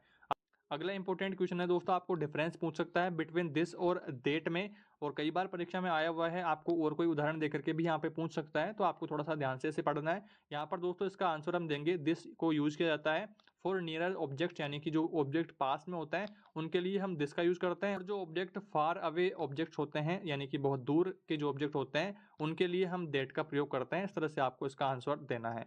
आगे दोस्तों अगला इंपॉर्टेंट क्वेश्चन है, आपको इंपॉर्टेंस बताना है इट एंड देयर में, आपको इनका कहाँ कहाँ प्रयोग हम करते हैं तो वो आपको बताना है इम्पटी सब्जेक्ट्स का। तो यहाँ पर देखिए, the word it is an introductory word to explain situation, it is used to start a sentence, यानी कि सेंटेंस का स्टार्ट करने के लिए इट का यूज किया जाता है, जो कि दोस्तों हम आगे देखते हैं। यहाँ पर सिचुएशन को एक्सप्लेन करने के लिए use of it for telling time, समय को बताने के लिए। The use of a clock is very necessary to teach it, show a big picture of a clock और draw it on the black board, now draw time on it and ask the question such as, यानी कि आपको एक घड़ी का चित्र बनाना है black board पर और उसके अंदर टाइम ड्रॉ कर देना है, और आपको क्वेश्चन पूछना है इस तरह से। तो टीचर ने क्वेश्चन पूछा कि what time is it, time क्या हो रहा है, तो यहाँ पर स्टूडेंट जवाब देगा इट इज 6 o'clock। इस तरह से प्रश्न आप पूछ सकते हैं। तो इट से यहाँ पर वाक्य शुरू होगा, तो ये आपको ध्यान रखना है। आगे और उदाहरण इसके देखते हैं हम। Now this question can be repeated asking for different time also because the word it is used for time. तो यहाँ पर आप कोई भी टाइम लेंगे तो इसी तरह से इट इज यहाँ पर स्टार्टिंग में यूज किया जाएगा। Similarly it is morning, it is evening, या फिर और भी आपके यहाँ पर उदाहरण आप देख पा रहे हैं। साथ ही साथ दोस्तों यहाँ पर एग्जाम्पल भी देख लीजिए कि it is no, it is hot, it is cloudy, it is airy, it is cold, it is sunny. इस तरह से आपको इट का प्रयोग जो है स्टार्टिंग में हम करते हैं। आगे बढ़ते हैं, अब बात करते हैं यूज ऑफ देयर का। तो देयर का यूज आपको किस प्रकार से करना है, तो यहाँ पर देखिए, the word there is a introductory word, परिचयात्मक शब्द है, टू एक्सप्लेन सिचुएशन, सिचुएशन को एक्सप्लेन करने के लिए। फॉर एग्जाम्पल्स यहाँ पर ये भी स्टार्टिंग में यूज किया जाता है, जैसा कि there are 5 books in my bag, there is a pen in my pocket, there are 2 packets of biscuits. तो यहाँ पर इस तरह से आपको देयर का प्रयोग भी एग्जाम्पल्स के तौर पर बता देना है। इस तरह से आपको इंपॉर्टेंस भी पूछ सकता है। आगे बढ़ते हैं दोस्तों, अगला इंपॉर्टेंट क्वेश्चन आपको पूछ सकता है, ट्रांसिटिव वर्ब यानी कि सकर्मक क्रिया और इनट्रांसिटिव वर्ब यानी कि अकर्मक क्रिया आपको पूछ सकता है। या तो आपको सीधा एग्जाम्पल पूछ लेगा कि एग्जाम्पल बताओ, या फिर एग्जाम्पल देकर के पूछ लेगा कि कौन सी क्रिया है। तो यहाँ पर देखिए, पहला हम उदाहरण देखते हैं, एग्जाम्पल ऑफ ट्रांसिटिव वर्ब। तो she reads a book, the boys play cricket. Second है एग्जाम्पल ऑफ इंट्रांसिटिव वर्ब यानी कि अकर्मक क्रिया के उदाहरण, तो बर्ड्स फ्लाई, रिवर फ्लो। तो इस तरह से आपको ये क्रिया भी सीखनी होगी, ये हिंदी में भी आपके है और साथ ही साथ आपके रीट में भी आपको तैयारी करनी पड़ेगी इसकी। तो ये आपको थोड़ा सा ध्यान से इसके बारे में देखना है। यूट्यूब पर आपको काफ़ी सारे वीडियोज इसके मिल जाएंगे, और साथ ही साथ आपको सकर्मक और अकर्मक क्रिया का इस तरह से प्रश्न पूछ लेगा। आपको यहाँ पर 4-5 उदाहरण दे देगा इस तरह से, और फिर आपको पूछ लेगा कि कौन से में कौन सा जो क्रिया है। तो यहाँ पर फर्स्ट के 2 सेंटेंसेजों में यहाँ पर इंट्रांसिटिव यानी कि आपकी अकर्मक क्रिया है, और थर्ड और फोर्थ में यहाँ पर ट्रांसिटिव यानी कि सकर्मक क्रिया है। इस तरह से आपको क्रिया को भी दोस्तों ध्यान से पढ़ना है, कई बार परीक्षा में ये प्रश्न आया हुआ है। आगे बढ़ते हैं दोस्तों, अगला इंपॉर्टेंट क्वेश्चन है आपका नेमिंग वर्ड्स। आपको संज्ञा भी पूछ सकता है, आपको संज्ञा के एग्जांपल्स देकर के पूछ लेगा कि कौन सी संज्ञा है इसमें, या फिर आपको कंप्लीट पूछ ले कि आपको एक्सप्लेन कीजिए और डिफरेंट टाइप्स भी इसके बताइए, तो इस तरह से भी आपको प्रश्न पूछ सकता है। साथ ही साथ दोस्तों आपको टेंस के क्वेश्चन भी इस यूनिट में से पूछे जा सकते हैं। अब एक छोटे से वीडियो में दोस्तों हम टेंस का टॉपिक कवर नहीं कर सकते हैं, तो टेंस आपने अगर छोटे क्लासों में ठीक तरीके से पढ़े हैं तब तो आप उनको आसानी से कर पाओगे। अगर आपको टेंसेज में कोई दिक्कत है तो आप यूट्यूब पर सर्च करेंगे, तो आपको काफ़ी सारे वीडियोज इस बारे में मिल जाएंगे, जिनको देख करके आपको तैयारी कर लेनी है। साथ ही साथ दोस्तों आपको आर्टिकल भी इस यूनिट में पढ़ने हैं। अब हम बात कर लेते हैं संज्ञा को लेकर के। तो संज्ञा में देखिए, a noun is the name of a person, place और थिंग। फॉर एग्जाम्पल जैसे Mohan, Delhi, cat, mango, river, city, honesty, etc according to the kinds of nouns. इस तरह से आपको इसकी परिभाषा लगानी है। और पहला है प्रॉपर नाउन। यहाँ पर देखिए संज्ञा को 5 भागों में हमने बांटा है। प्रॉपर नाउन है पहले, तो it is name of a particular person, place और thing. For example Krishna, Saraswati, Jaipur. इस तरह से प्रॉपर यहाँ पर पर्टिकुलर एक प्रश्न की बात हो रही है। सेकंड में देखिए common noun, it is name given to a class for person, things और place. For example cow, boy, girl, river, city. इस तरह से एक क्लास की बात यहाँ पर हो रही है।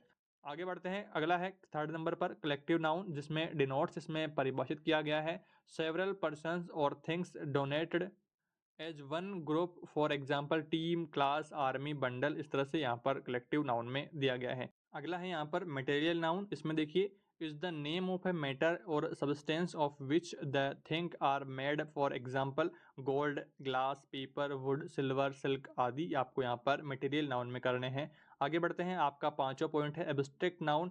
यहाँ पर देखिए is name of a quality, state और action. For example honesty, truth, bravery, wisdom are the example of quality. Childhood, youth, sleep, death are the examples of state. Judgment, lover, thief, anger are the examples of action। तो इस तरह से दोस्तों आपको भाववाचक संज्ञा भी कर देनी है।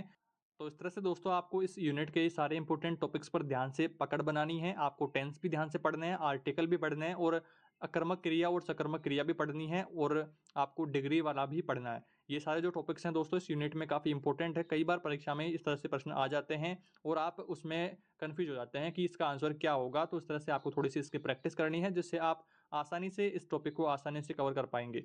इसके बाद में अब हम बात करते हैं अगले यूनिट के बारे में। देखिए दोस्तों, इस यूनिट का सबसे इंपॉर्टेंट क्वेश्चन यहाँ पर बनता है कि what is the main M of teaching composition. अगर आपको ये क्वेश्चन 1 नंबर का पूछना होगा तो इस तरह से पूछेगा, या फिर आपको बड़ा क्वेश्चन पूछ सकता है कि डिफाइन कीजिए टीचिंग कंपोजिशन के एम्स को।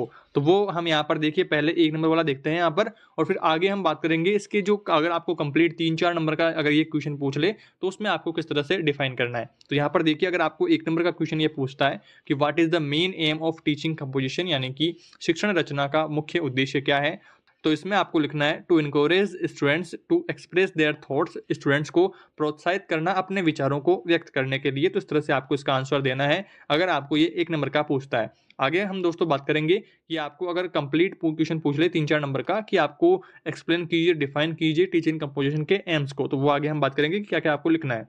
उससे पहले दोस्तों हम बात करते हैं कुछ और इंपॉर्टेंट क्वेश्चंस की।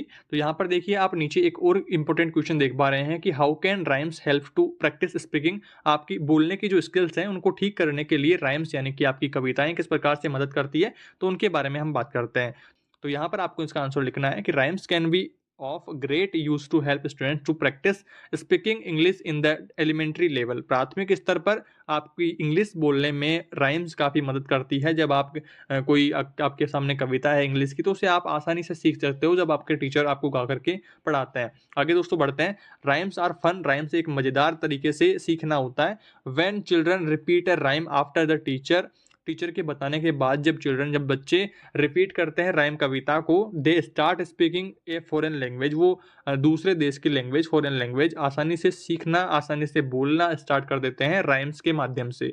आगे दोस्तों बात करते हैं सिंगिंग राइम्स इन ग्रुप। जब आप सिंगिंग करते हो, जब आप गाते हो राइम्स को, कविताओं को इन ग्रुप में, ये हेल्प करती है आपके little one to get rid of the preliminary shyness, यानी कि आपकी जो शर्म है उसको दूर करने में काफ़ी आपकी मदद करती है। आगे बढ़ते हैं, further working with their friends, आप जब काम करते हो अपने दोस्तों के साथ तो उसमें भी आपकी काफ़ी मदद रहती है। सेल्फ कॉन्फिडेंस आपका डेवलप होता है in students to try to use the language in speaking letter, जो कि बोलने में काफ़ी आपकी सहायता करती है। Rhymes are useful for developing other language skills and sub skills. Rhymes जो होती है कविता के माध्यम से सीखना, आपकी किसी दूसरी लैंग्वेज को अगर आप सीख रहे हैं तो वो काफ़ी मददगार रहता है। आप आसानी से दूसरी लैंग्वेज सीख पाते हो और उसकी स्किल्स और उसकी सब स्किल्स, उसके कौशल उपकौशल आदि भी सीख पाते हो। Young childrens love to sing, young बच्चों को गाने बहुत पसंद होते हैं। क्लैप राइमिंग, राइमिंग कविताएं पसंद होती है। प्ले विथ वर्ड्स, वर्ड्स के शब्दों के साथ खेलना उन्हें पसंद आता है, तो वो आसानी से दूसरी जो फॉरेन लैंग्वेज है उसको आसानी से सीख पाते हैं गानों के माध्यम से, कविताओं के माध्यम से। These fun activities help childrens notice the sounds they hear and are making, जो साउंड्स जो होते हैं उनको ठीक पकड़ने के लिए, ठीक सुनने के लिए कविताएं और ये सॉन्ग जो होते हैं वो काफ़ी मददगार रहते हैं और आसानी से फ़न के माध्यम से बच्चे उनको नोटिस कर लेते हैं और आसानी से सीख जाते हैं। तो इस तरह से आपको इसका आंसर देना है। आगे बढ़ते हैं दोस्तों। अगला इंपॉर्टेंट क्वेश्चन है आपका, आपको इस तरह से भी दोस्तों क्वेश्चन पूछ सकता है। 18 में 16 में 2-3 बार दोस्तों ये प्रश्न आया हुआ है। कंप्लीट आपको क्वेश्चन पूछ सकता है कि select for rhymes song for primary classes and right. आपको प्राइमरी क्लासेस के छोटी कक्षाओं के राइम्स को लिखना है। 4 राइम्स को, 4 राइम्स आपको लिखनी है। तो ये क्वेश्चन दोस्तों कई बार परीक्षा में आया है, तो इसको आपको थोड़ा सा ध्यान से देख लेना है। आपको 4 कविताओं के बारे में पूछ रहा है इंग्लिश में, है ना। तो यहाँ पर हम बात करेंगे, फर्स्ट आपकी राइम है baa black sheep. Baa baa black sheep, have you any wool? Yes sir there bags full. One for my master, one for my dame, but one for the little boy who lives down the lane. तो इस तरह से आपको ये first कविता यहाँ पर हो गई है राइम। सेकंड की बात करते हैं, pussycat. Pussycat pussycat where have you been? I have been to London to seen the queen. Pussycat pussycat what did you do there? I frightened a little mouse under her chair. Second हो गई यहाँ पर। Third की बात करते हैं, I can see left, I can see right, hello to you, hello to you, I look at the ground, I look at the sky, fly of little bird, good bye good bye. तो ये third हो गई यहाँ पर। आगे बढ़ते हैं, twinkle twinkle little star, twinkle twinkle little star, how I wonder what you are, up above the world so high like a diamond in the sky. तो ये दोस्तों 4 जो राइम्स है आपकी, इनको आपको याद कर लेना है। इनके अलावा भी कोई और याद कर पाते हैं तो ये आपके लिए बढ़िया रहेगा। आपको कम से कम 5 आपको याद कर लेनी है, ताकि एक अगर आप क्वेश्चन में कुछ पूछ ले तो फिर आप 4 अगर आपको पूछे या 3 पूछे या 2 पूछे तो आप आसानी से उसमें लिख पाओ। आगे बढ़ते हैं दोस्तों। अगला आपका इंपॉर्टेंट क्वेश्चन है, write about the usages of charts.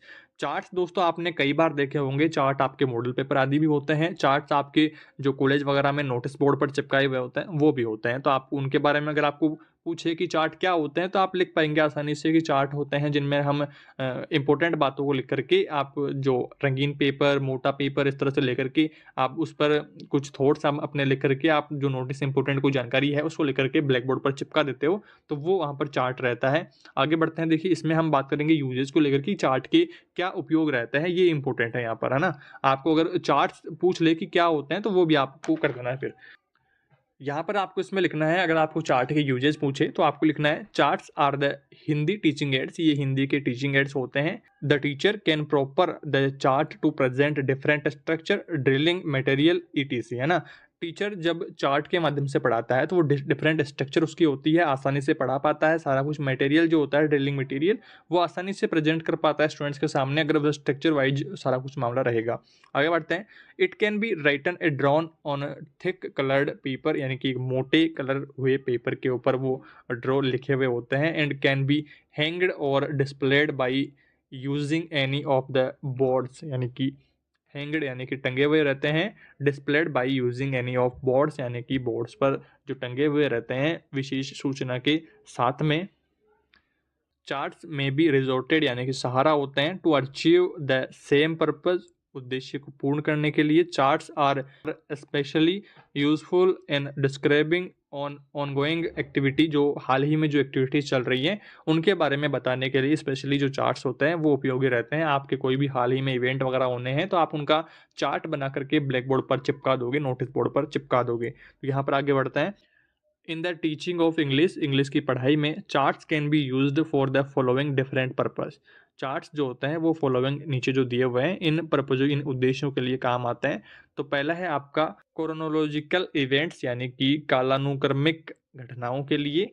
To classify topics, topics को बताने के लिए। And to show relationship between word, शब्दों के बीच में संबंध बताने के लिए। वर्ड ग्रुप्स, ग्रुप्स के बीच में संबंध बताने के लिए। सेंटेंसेस के बीच में, और देयर स्ट्रक्चर एंड पैटर्न आदि के बारे में। और structure and their substitutions, substitution का मतलब होगा प्रतिस्थापन के लिए। आगे बढ़ते हैं। Teaching of grammar specially tenses verbs are describing by means of a flow chart. Flow chart का यहाँ पर होगा प्रवाह चार्ट। और in teaching of poem, poem की टीचिंग के लिए by writing the poem on them, लिख करके उन्हें पढ़ाया जाएगा तो वो आसानी से सीख पाएंगे। In developing a story, story को डेवलप करने के लिए। इन कंडक्टिंग प्रोनाउंसिएशन ड्रिल, आपकी जो उच्चारण शक्ति है, उच्चारण की जो क्षमता है उसको बढ़ाने के लिए भी इसका यूज रहता है। टीचिंग पैराग्राफ कंपोजिशन, यानी कि आपकी शिक्षण रचना को प्रोत्साहित करने के लिए भी यह काम आता है। Meaning of difficult words, difficult जो वर्ड होते हैं, कठिन जो शब्द होते हैं, उनके अर्थ बताने के लिए भी यह चार्ट काम आते हैं। तो इस तरह से दोस्तों आपके इसके यूजेस लिखने हैं। आगे बढ़ते हैं दोस्तों। अगला आपका इंपॉर्टेंट क्वेश्चन है, what are the aims of teaching composition, जो कि दोस्तों हमने पहला इंपॉर्टेंट क्वेश्चन देखा था। अगर आपको मेन एम पूछे तो आपको वो वाला लिखना है, और अगर आपको कंप्लीट पूछे कि व्हाट आर द एम्स, तो यहाँ पर आपको ये लिखने हैं। फर्स्ट है टू एनकरेज, यानी कि प्रोत्साहित करना द स्टूडेंट्स, विद्यार्थियों को। टू एक्सप्रेस देयर आइडियाज़, उनके आइडियाज़, उनके विचार बताने के लिए। इन राइटिंग, लिखित में। In an organised and systematic way, एक क्रमबद्ध तरीके से जो बच्चे होते हैं, स्टूडेंट्स होते हैं, उनके आइडियाज़ को बताने के लिए प्रोत्साहित किया जाता है। सेकेंड है टू कम्युनिकेट इन्फॉर्मेशन, इन्फॉर्मेशन के लिए कम्युनिकेट किया जाता है। That could be followed readily by the intended reader, यानी कि इच्छित पाठक के द्वारा। आगे बढ़ते हैं। थर्ड नंबर पर है the enable the students to arrange their ideas in writing at reasonable speed and with accuracy, यानी कि शुद्धता के साथ में और रीजनेबल स्पीड में आपकी जो राइटिंग होती है उसको अरेंज करने के लिए, उसके आइडियाज़ को बताने के लिए ये यूजफुल रहता है। तो ये आपको करना है। आगे बढ़ते हैं। अगला आपका इंपॉर्टेंट क्वेश्चन है, डिफाइन, यानी कि परिभाषित कीजिए ओरल, यानी कि मौखिक एक्सप्रेशन, मौखिक एक्सप्रेशन को। और यहाँ पर आपको राइटन, यानी कि लिखित एक्सप्रेशन को यहाँ पर बताना है, और उनके यूजेस कहाँ पर हैं वो भी आपको बताना है। तो पहला दोस्तों हम बात करेंगे ओरल, यानी कि मौखिक एक्सप्रेशन को लेकर के। तो मौखिक expression is a productive skill, एक प्रोडक्टिव स्किल है, यानी कि मैं आपको बोल करके सुना रहा हूँ तो आप सुन रहे हो, यानी कि आप प्रोडक्टिव स्किल ले रहे हो। मेरा प्रोडक्टिव स्किल बोलना हो गया यहाँ पर। तो पहली बात करते हैं ओरल, यानी कि मौखिक एक्सप्रेशन की। तो मौखिक expression is a productive skill, productive skill है, और it expresses attitudinal meaning throat variation in pitch, high pitch range and pause. अब बात कर लेते हैं यूज को लेकर के। तो ओरल एक्सप्रेशन, यानी कि मौखिक एक्सप्रेशन आपका used to develop speaking skill, यानी कि आपकी बोलने की जो कौशल है उसको बढ़ाने का काम करता है। Through drills, informal and formal talk, आपकी औपचारिक और अनौपचारिक जो बातें होती है उनमें काम आता है। नरेशन, यानी कि वर्णन में काम आता है। रेशिएशन, यानी कि आपके सस्वर पाठ में काम आता है। और रोल प्ले में काम आता है। ईटीसी आपको इस तरह से उदाहरण देकर के बता देना है। आगे बढ़ते हैं। अब बात करते हैं written expression is also a productive skill, यह भी एक प्रोडक्टिव स्किल है। It reveals coordination between sounds and symbols, यानी कि इसका समन्वय रहता है साउंड्स के साथ में और सिंबल्स के साथ में। अगर मैं आपको कुछ बोल करके बता रहा हूँ और आपका जो सिंबल्स है वो अगर आपको ठीक नहीं पता होंगे तो आप उनको नहीं लिख पाएंगे। तो यही बात है। It is a creative art, यह एक क्रिएटिव आर्ट है। वेयर द राइटर पेंट्स, जहाँ पर राइटर जो होता है, जो लेखक होता है, वो अपना पेंट करता है, लिखता है। His own world of words, यानी कि उसकी जो शब्दों की दुनिया है उसमें से शब्दों को लिखता है जो वह सुनता है। आगे देखिए इसके यूजेस आपको लिखने हैं कि written expression is used to enable the students to write creatively with a view in thinking and knitting ideas, यानी कि निटिंग आइडियाज़ का मतलब होगा कि अपने विचारों को बुनने के लिए यहाँ पर आप ठीक तरीके से, क्रिएटिव तरीके से आप वहाँ पर एक्सप्रेशन कर पाओगे, अपने विचारों को लिख पाओगे राइटन एक्सपेक्ट में। तो ये आपको लिखना है। आगे बढ़ते हैं। आपका अगला इंपॉर्टेंट क्वेश्चन है, what is appropriate procedure of story telling, right in brief. आपको लिखना है संक्षेप में, आपको स्टोरी टेलिंग के बारे में कि वो किस प्रकार से उपयुक्त रहती है। तो इसमें आपको लिखना है, लर्नर्स आर आस्क्ड, लर्नर्स जो सीखने वाले होते हैं वो पूछते हैं टू नरेट फोक टॉक्स, यानी कि लोक कथाएं सुनाने के लिए। दे हैव हियर्ड उनकी कहीं पे सुनी हुई, या फिर और अदर स्टोरीज दे नो जो अलग कहानियाँ वो जानते हैं, उनको सुनाने के लिए आस्क्ड पूछते हैं। द टीचर में give them wordless picture books, यानी कि बिना अक्षरों वाली पिक्चर्स की सिर्फ पिक्चर्स उस बुक में होंगी, तो वो टीचर उन्हें देता है। और ask them to work in pairs, यानी कि जोड़ने के लिए, and narrate the story, story सुनाने के लिए टीचर उनको पूछते हैं। स्टूडेंट्स में narrate the story in their mother tongue, student जो होते हैं उस कहानी को परिभाषित करते हैं, उस कहानी को सुनाते हैं उन मदर टंग में, अपनी मातृभाषा में। आगे बढ़ते हैं, यहाँ पर देखिए विद द टीचर, टीचर के साथ में सप्लाइंग सम इंग्लिश वर्ड्स, कुछ इंग्लिश वर्ड्स भी यूज करते हैं। एट द लेटर स्टेज, थोड़ी बाद की अवस्था में, थोड़े दिनों बाद में, they may be asked to retell the story in English gradually, the children can be motivated to narrate a story in English. जो टीचर्स होते हैं, जो स्टूडेंट्स को आसानी से जब मदर टंग के साथ में इंग्लिश वर्ड सिखा देते हैं, तो वो मोटिवेटेड रहते हैं स्टूडेंट्स की, आसानी से वो अपनी जो कहानी, उनको पिक्चर्स वाली जो बुक दी गई है उसमें से जो कहानियाँ हैं वो उनको आसानी से इंग्लिश में बता पाएंगे।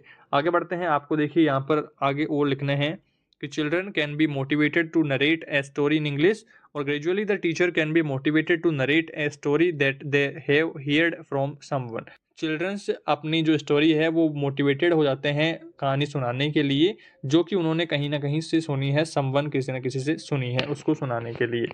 आगे आपको इसमें लिखना है, they may also be asked to imagine a situation and then tell the story. उनको एक इमेजिन करने के लिए, उनको कल्पना करने के लिए कहा जाता है, और स्टोरी बताने के लिए कहा जाता है। For this the teacher needs to give cues, throat, pictures, keywords और हिंट। टीचर के द्वारा उनको दिए जाते हैं, क्यूज दिए जाते हैं, हिंट दिए जाते हैं, और पिक्चर्स भी बताई जाती है, जिससे वो एक स्टोरी क्रिएट कर लेते हैं और उनको इंग्लिश में सुनाते हैं। इस तरह से आपको इसका हिंदी अनुवाद करना है। मैंने कोशिश करी है सारे वर्ड्स की हिंदी मीनिंग बताने की, फिर भी दोस्तों कोई मीनिंग छूट जाती है, कोई मिस हो जाती है, तो आपको उसका गूगल से ट्रांसलेशन कर लेना है। और आगे बढ़ते हैं दोस्तों, अगला आपका इंपॉर्टेंट क्वेश्चन है कि what is writing, define it's elements का आपको डिफाइन करना है कि लेखन क्या है। पहले हम दोस्तों इसकी परिभाषा पर बात करेंगे और फिर बाद में उसके एलिमेंट्स पर बात करेंगे। तो परिभाषा में दोस्तों आपको यहाँ पर लिखना है कि writing is one of the 4 linguistic skills, जो भाषा की 4 जो स्किल, 4 कौशल होते हैं उनमें से एक है। 4 कौशल आपको पता ही है, LSRW, जो कि हमने पार्ट ए की फर्स्ट यूनिट, सेकंड यूनिट और थर्ड यूनिट में पढ़ा था। LSRW पूरा डिटेल में हमने पढ़ा था, तो वहाँ पर आपने ये सब चीज़ें सीख ली होंगी। It is a productive skill, आप कुछ भी जब लिख लेते हैं अपना कंटेंट, तो वो फिर आपका प्रोडक्ट हो जाता है, आप उसे कहीं ना कहीं बाद में भी आप उसको यूज़ कर सकते हो। इट रिक्वायर्ड्स, यानी कि यहाँ प्राथमिकता देता है, कोऑर्डिनेशन यानी कि संबंध में, बिटवीन साउंड्स और सिंबल्स में, ध्वनि में और उसके जो सिंबल्स हैं उनके बीच में यहाँ पर करता है। अगर मैं आपको कुछ और बोल रहा हूँ, आपको सिंबल्स नहीं पता है कि कैसे लिखना है, तो फिर वो मामला गड़बड़ा जाएगा। तो आपको जो मैं बोल रहा हूँ उसके सारे सिंबल्स पता होने चाहिए। अभी देखिए मैं आपको हिंदी में बोल रहा हूँ, तो आपको हिंदी के सभी सिंबल्स पता होने चाहिए कि मैं जो बोल रहा हूँ उसको आप सटीक आप लिख पाओ। तो ये यहाँ पर बताया गया है। आगे बढ़ते हैं, इसके एलिमेंट्स की बात करते हैं। एलिमेंट्स में आपको देखिए इसका फर्स्ट एलिमेंट है collection. The learner collect facts, learner जो है कलेक्ट करता है फैक्ट्स को, सिचुएशन को और ETC from different sources, from different sources यानी कि अलग अलग जगहों से। सेकेंड एलिमेंट है organising, the learner organise the above collected facts और पॉइंट्स को। थर्ड है डिस्क्रिप्शन यानी कि विवरण, the learner describe the organised facts points properly, ठीक तरीके से फैक्ट जो पॉइंट जो उन्होंने ढूंढे हैं अलग अलग सोर्सेज से, उनको आसानी से ऑर्गेनाइज, आसानी से मैनेज उनको लिख सके। एडिटिंग, एडिटिंग भी काफ़ी इंपॉर्टेंट रोल अदा करती है। आप जब मेरे पिछले पिछले साल के या उससे पहले के जब आप मेरे वीडियोस देखेंगे, तो आपको काफ़ी कुछ कमियां उनमें लगेगी, और अभी के जो वीडियोस देखेंगे वो आपको प्रॉपरली काफ़ी ठीक उनमें एडिटिंग लगेगी। तो ये भी एडिटिंग का भी काफ़ी अहम रोल रहता है। Then the learners edits all these things. आगे देखिए पांचवा पॉइंट है रिवीजन एंड रीराइटिंग। रिवीजन करना, जो आपने लिखा है उसको ठीक तरीके से देखना, और रीराइटिंग अगर कुछ गलतियां हो गई हैं तो उनको दोबारा से लिखना। छठा है सीक्वेंसिंग, यानी कि सीक्वेंसिंग जरूरी होती है, क्रमबद्धता जरूरी होती है। आप पहले हमने यहाँ पर देखी इस बारे में, अगर हम राइटिंग की बात कर रहे हैं तो हमने राइटिंग की पहले परिभाषा देखी है और फिर उसके बाद में उसके एलिमेंट्स की बात की है। तो ऐसे सीक्वेंस, क्रमबद्धता सब में होनी चाहिए, तभी जो आपकी राइटिंग है वो अच्छा निखर करके सामने आएगी।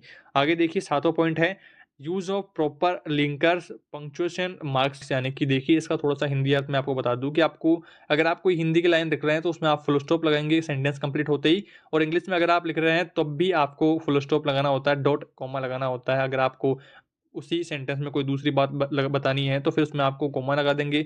इस तरह से आपको इसका आंसर देना है। और अब हम बात करते हैं अगले यूनिट के बारे में जिसका नाम है प्लानिंग एंड मटेरियल डेवलपमेंट, जो उसके कुछ महत्वपूर्ण बिंदुओं को आइए डिस्कशन करते हैं, समझते हैं। देखिए दोस्तों, इस यूनिट का पहला इंपॉर्टेंट क्वेश्चन है कि what is the importance of teaching ads. Teaching ads यानी कि शिक्षण कार्य में जो सहायक सामग्रियाँ होती है उनका क्या महत्व रहता है पढ़ाने में। तो पहला महत्व देखिए, to make lesson more effective and interesting. Lesson जो हम पढ़ा रहे होते हैं शिक्षण सहायक सामग्रियों के माध्यम से वह ज़्यादा प्रभावी और इंटरेस्टेड वहाँ पर बन जाता है। सेकंड है, it fixes the learning points in students memory permanent. जिस तरह से हम पूरी शिक्षण सहायक सामग्रियाँ उपयोग करके पूरा प्रैक्टिकल करके अगर बच्चों को समझाएंगे तो वो उनकी मेमोरी में परमानेंट वहाँ पर फिक्स हो जाएगा। आगे देखिए, तीसरा पॉइंट है, it helps to clear the concept. तो ये जो हम प्रैक्टिकल करके पूरी जो शिक्षण सामग्रियाँ हैं उनके माध्यम से बोर्ड पर प्रैक्टिकल करके दिखाएंगे तो फिर बच्चे जो है आसानी से उन अपने जो कॉन्सेप्ट है उसको क्लियर कर पाएंगे। चौथा पॉइंट है, increases the imagination of children. तो इससे क्या होगा कि चिल्ड्रन बच्चों की इमेजिनेशन पावर भी बढ़ेगी, कल्पना शक्ति भी उनकी बढ़ेगी। तो ये आपको सारे पॉइंट्स ऐड कर देने हैं। आगे बढ़ते हैं, अगला आपका इंपॉर्टेंट क्वेश्चन है, right the advantage of teaching ads, यानी कि शिक्षण सहायक सामग्रियों के क्या फ़ायदे हैं वो आपको लिखना है। तो पहला फ़ायदा है novelty healthy changes in the activities of the school. तो विद्यालय के जो क्रियाकलाप हैं, विद्यालय की जो एक्टिविटीज़ हैं उनमें नए नए बदलाव हमें देखने को मिलते हैं अगर हम पूरी शिक्षण सहायक सामग्रियाँ उपयोग में लाते हैं। अगला है क्रिएट सिचुएशन टीचिंग लर्निंग। जो प्रोसेस होती है वो एक मीनिंगफुल अर्थ यानी कि अर्थपूर्ण बन जाती है और इससे बेस्ट मोटिवेशन मिलता है। क्लियरिटी, यहाँ पर पारदर्शिता रहती है। जब भी हम बच्चों को प्रैक्टिकल करके दिखाएंगे तो वहाँ पर कल्पना वाला मामला नहीं रहेगा, पूरा सटीक हमें जानकारी मिलेगी कि हाँ ये होता है, ये होता है, ऐसे होता है, सारा कुछ मामला क्लियरिटी में रहेगा। अगला देखिए, वेराइटी, यहाँ पर विविधता भी रहेगी, हम अलग अलग ऑप्शन देकर के बात कर पाएंगे। और छठा है टाइम एंड एनर्जी सेवर। अगर पूरे प्रैक्टिकल करके हम बच्चों को दिखाएंगे, सारे कुछ शिक्षण सहायक सामग्रियाँ हमारे पास रहेंगी तो हम कम समय में सारा कुछ बातें जो है बच्चों के सारी कॉन्सेप्ट क्लियर कर पाएंगे। अदरवाइज तो हम फिर कल्पना में कहेंगे कि हाँ मान लो ऐसा हो गया, मान लो ऐसे हो गया, तो वो मामला नहीं रहेगा, वहाँ पूरा प्रैक्टिकल करके हम बच्चों को सिखा पाएंगे। रेनफोर्समेंट का अर्थ होता है सुदृढ़ीकरण, यहाँ पर रहेगा। और आठवां है यूजफुल इन डेवलपिंग स्किल्स। तो अपनी जो स्किल्स हैं उनको डेवलप करने के लिए, उनको ठीक बढ़ाने के लिए यहाँ पर यूजफुल ये सारी जो शिक्षण सहायक सामग्रियाँ हैं वो होती हैं। तो इस तरह से दोस्तों आपको इसका आंसर करना है। आगे बढ़ते हैं, अगला आपका इंपॉर्टेंट क्वेश्चन है, explain the Herbartian steps of lesson planning. की जो हर्बर्टियन स्टेप्स हैं उनको आपको बताना है। यहाँ पर देखिए क्रम वाइज आपको याद करने हैं। और हर्बर्टियन अगर आपको पूछता है तो ये 5 करना है, और अगर मॉडिफाइड पूछता है तो वो हम आगे डिस्कस करेंगे। यहाँ पर देखिए पहला है प्रिपरेशन और इंट्रोडक्शन, यहाँ पर रहेगा। हम जब भी लेसन प्लान बनाते हैं तो स्टार्टिंग में इंट्रोडक्शन करते हैं कि हम विद्यालय का, फिर टॉपिक का नाम डालते हैं, क्लास डालते हैं, टाइम डालते हैं, वो सब कुछ सारी चीज़ें हम डालते हैं। और फिर उसके बाद में सेकंड आता है प्रेजेंटेशन, हम लेसन प्लान का करते हैं। फिर जनरलाइजेशन यानी कि उसका सामान्यकरण करते हैं, पूरी डिटेल बताते हैं। फिर एप्लीकेशन यहाँ पर आ जाता है, और फिर रिकेपिचुएशन यानी कि हम दोबारा से उसको रिकेप करते हैं, दोबारा से उसका सारी जो अर्थपूर्ण जो बातें हैं उनको वापस से यहाँ पर लिखते हैं। तो ये आपको ध्यान रखनी है। हर्बर्टियन स्टेप्स अगर आपको पूछता है तो ये 5 आपको लिखनी है। आगे बढ़ते हैं मॉडिफाइड स्टेप्स की ओर। तो the modified form of written plan, तो लेखन जो प्लान होते हैं लेसन प्लान्स वगैरह, तो उनकी मॉडिफाइड जो फॉर्म अगर आपको पूछता है तो फिर आपको ये वाली लिखनी है। इसमें सबसे पहले दोस्तों हम एम्स यानी कि उद्देश्य लिखते हैं, और उद्देश्य भी इसमें 2 प्रकार के हैं। पहला है जनरल एम्स और दूसरा है स्पेसिफिक एम्स। तो जनरल एम्स में देखिए, general aims are written according to the topic like poetry, grammar और ईटीसी। तो इस तरह से लिखे जाते हैं। और स्पेसिफिक जो एम्स होते हैं वो specific aims are written according to the subject matter. तो सब्जेक्ट मैटर के अनुसार स्पेसिफिक एम्स, यहाँ पर स्पेसिफिक जो उद्देश्य होते हैं वो यहाँ पर लिखे जाते हैं। आगे बढ़ते हैं, सेकंड आएगा यहाँ पर इंट्रोडक्शन का। तो it makes relationship between previous knowledge और न्यू नॉलेज के बीच में ये जो है रिलेशनशिप क्रिएट कर देगा, जिससे हम कल्पना करके सारी कुछ बातें हैं उनको आपस में रिलेट कर पाएंगे। आगे देखिए, थर्ड पर आपको करना है प्रेजेंटेशन लेसन प्लान की। तो इसमें आपको लिखना है कि it develops the subject matter including teaching points, teaching activities और स्टूडेंट्स की एक्टिविटी जो होती है सबको मिला करके ये प्रेजेंटेशन पूरी तैयार करते हैं। आगे देखिए रिकेपिचुएशन। तो यहाँ पर देखिए रिकेप करते हैं, यानी कि कोल्ड इवेल्युएशन यानी कि मूल्यांकन के तौर पर यहाँ पर पूरी जो बातें हैं सारा कुछ उसको दोबारा से शॉर्ट में सारे पॉइंट्स को रिकेप करते हैं। अगला है 5वां पॉइंट होम असाइनमेंट, यानी कि होम गृह का जो कार्यभार होता है। लास्ट में हम लेसन प्लान को कंप्लीट करने के बाद में बच्चे को गृह कार्य देते हैं, ताकि वह जो हमने पाठ जो बच्चों को पढ़ाया है वो बच्चे घर जा करके उसका रिवीजन कर पाएँ। इसलिए हम यहाँ पर होम असाइनमेंट देते हैं। This is the last part of the lesson plan. अगर आपको पूछे कि लास्ट पार्ट क्या है लेसन प्लान बनाने का मॉडिफाइड फॉर्म में, तो फिर आपको होम असाइनमेंट करना है। अगर आपको चौथा पार्ट पूछे, तीसरा पार्ट पूछे, तो सारे क्रम से आपको याद करने हैं इसके भी, और हर्बेटियन जो स्टेप्स हैं उनको भी, तो यह आपको ध्यान रखना है। आगे बढ़ते हैं दोस्तों, अगला आपका इंपॉर्टेंट क्वेश्चन होने वाला है, what is the different types of audio visual aids, यानी कि दृश्य श्रव्य जो एड्स जो सामग्रियां होती हैं उनके क्या क्या टाइप्स हैं। तो यहाँ पर हम पहले बात करेंगे ऑडियो एड्स की। ऑडियो यानी कि आप जानते ही हैं, ऑडियो में हम अगर आप MP3 की बात करें तो वो ऑडियो में आता है, तो टेप रिकॉर्डर आ गया, रेडियो आ गया, ETC आ गया। अगर आपको और भी जानकारी है तो आप यहाँ पर लिख देंगे। आगे देखिए सेकंड में विजुअल एड्स यानी कि दृश्य जो होता है, दृश्य में देखिए ब्लैक बोर्ड आ गया, चार्ट्स आ गए, मैप आ गए, ड्राइंग आ गई, मॉडल्स आ गए, पिक्चर्स आ गई, टेक्स्ट बुक वगैरह, तो ETC आ गए यहाँ पर। और तीसरे नंबर पर है ऑडियो विजुअल एड्स यानी कि दृश्य श्रव्य जो दोनों हैं, तो video cassette player, television, film projector, ETC। आप मोबाइल का भी उदाहरण ले सकते हैं, दृश्य श्रव्य दोनों हैं। तो ये सारी कुछ बातें आपको यहाँ पर ऐड करनी है, इनका आपको ध्यान रखना। कई बार परीक्षा में ये प्रश्न आया हुआ है।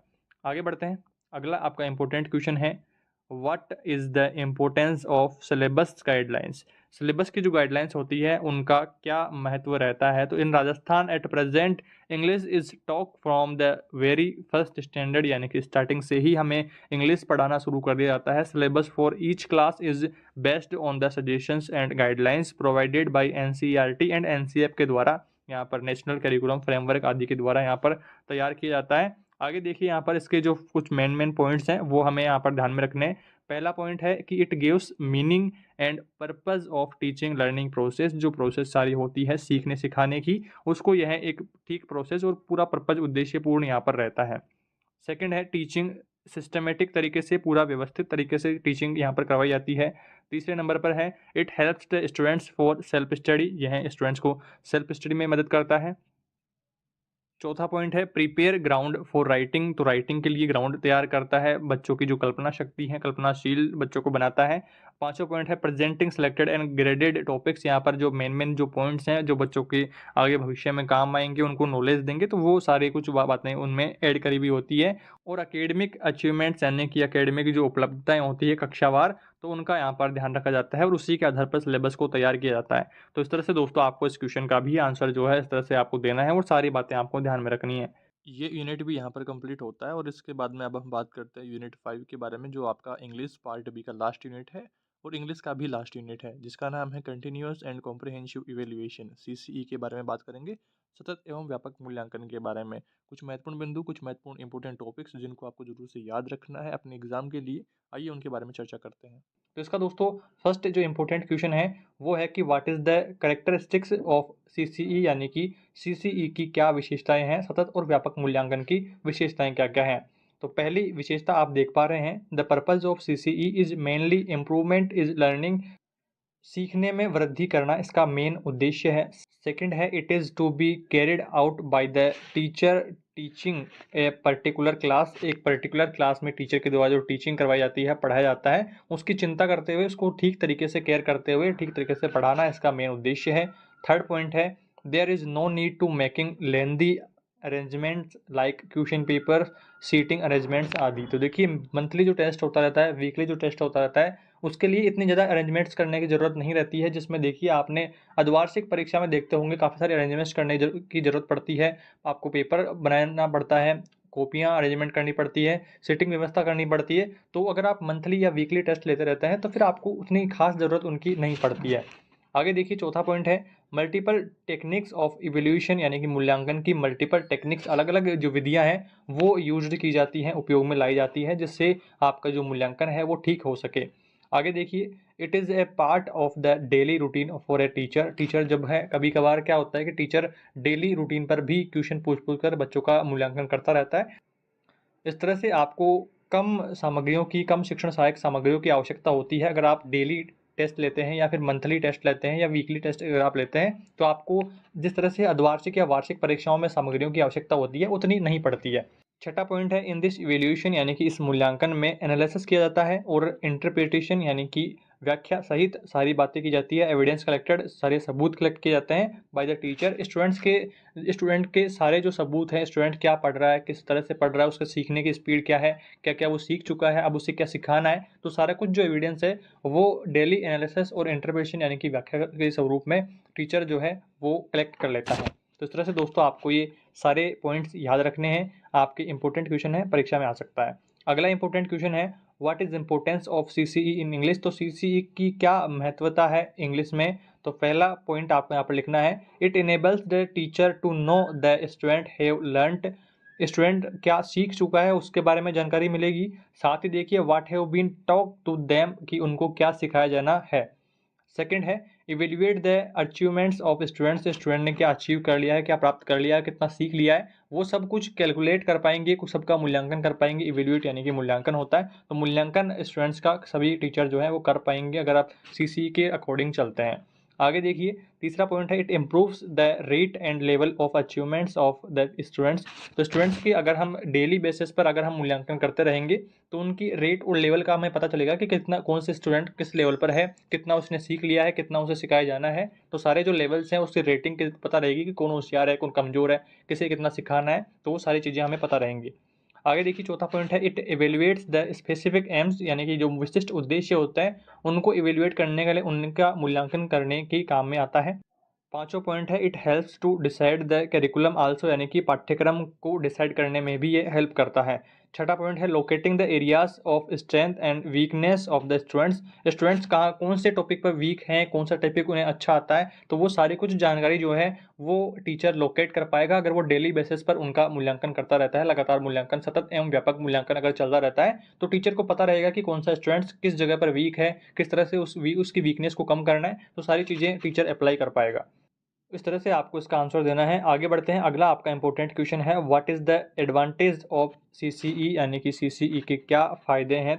The purpose of CCE, CCE के उद्देश्य टू इम्प्रूव लर्निंग सीखने को बढ़ाना बाय मेकिंग इवेल्युएशन यानी कि मूल्यांकन करते हुए इन सीसीई में, और the teacher continuously monitors the progress of the students. Students की जो प्रोग्रेस होती है उसको टीचर कंटिन्यू सतत व्यापक मूल्यांकन करते हुए पूरा मॉनिटर करता रहता है। और आगे देखिए इन डिफरेंट एरियाज अलग अलग जगह पर अलग अलग टाइम पर अलग अलग पीरियड में यहाँ पर टीचर के द्वारा बच्चे का मूल्यांकन किया जाता रहा है और लर्निंग बच्चे को सिखाते रह रहे हैं। Teacher can provide individual attention of students according to their needs यानी कि इंडिविजुअल का मतलब होता है व्यक्तिगत ध्यान टीचर बच्चे पर देता है, जितनी उसकी आवश्यकता होती है, जितना बच्चा कमज़ोर होगा टीचर उस पर उतना ज़्यादा ध्यान देगा। तो इस तरह से दोस्तों सतत व्यापक मूल्यांकन जरूरी होता है जिससे टीचर को पता चल पाए कि कौन सा स्टूडेंट कमजोर है, कौन सा होशियार है, किस पर ज़्यादा ध्यान देने की आवश्यकता है, किस पर कम ध्यान देने की आवश्यकता है, तो वो कुछ सारी चीज़ें मैनेज रहती है। The children need not wait for the result of term end exam. तो एग्जाम की तरह आप अर्धवार्षिक और वार्षिक जो एग्जाम्स होती है उनकी तरह हमें लंबा इंतजार नहीं करना पड़ता रिजल्ट के लिए, क्योंकि टीचर अगर डेली बेसिस पर, वीकली बेसिस पर अगर टेस्ट वगैरह लेते रहते हैं, मूल्यांकन करते रहते हैं, तो टीचर को एक्चुअली पता रहेगा कि कौन सा स्टूडेंट होशियार है, कौन सा कमजोर है। तो वो कुछ सारी चीज़ों के लिए स्टूडेंट को वेट नहीं करना पड़ेगा अपना लेवल चेक करने के लिए, अपना रिजल्ट चेक करने के लिए। तो आगे बढ़ते हैं, इस तरह से आपको इसका आंसर देना है। नेक्स्ट आपका इंपॉर्टेंट क्वेश्चन है describe the different types of specific tools in CCE. तो सीसीई जो सतत व्यापक मूल्यांकन है उसमें स्पेसिफिक टूल्स यानी कि विशिष्ट जो टूल्स हैं उनमें क्या डिफरेंट टाइप्स हैं। तो यहाँ पर देखिए पहला है पोर्टफोलियो। पोर्टफोलियो में देखिए पोर्टफोलियो एक चार्ट होता है बच्चे के ऊपर, पूरी केस स्टडी आप इसे कह सकते हैं। It is a collection of evidence of students. Students के सारे इसमें एविडेंस होते हैं कि कौन स्टूडेंट्स होशियार है, कौन कमज़ोर है, कमज़ोर किस किस जगह पर है, क्या कारण रहे हैं उसकी कमजोरी के, तो वो कुछ सारा कलेक्टेड यहाँ पर रहता है। Work over a period of time, एक फिक्स टाइम पीरियड के बीच का सारा कुछ मैटर उसमें होता है।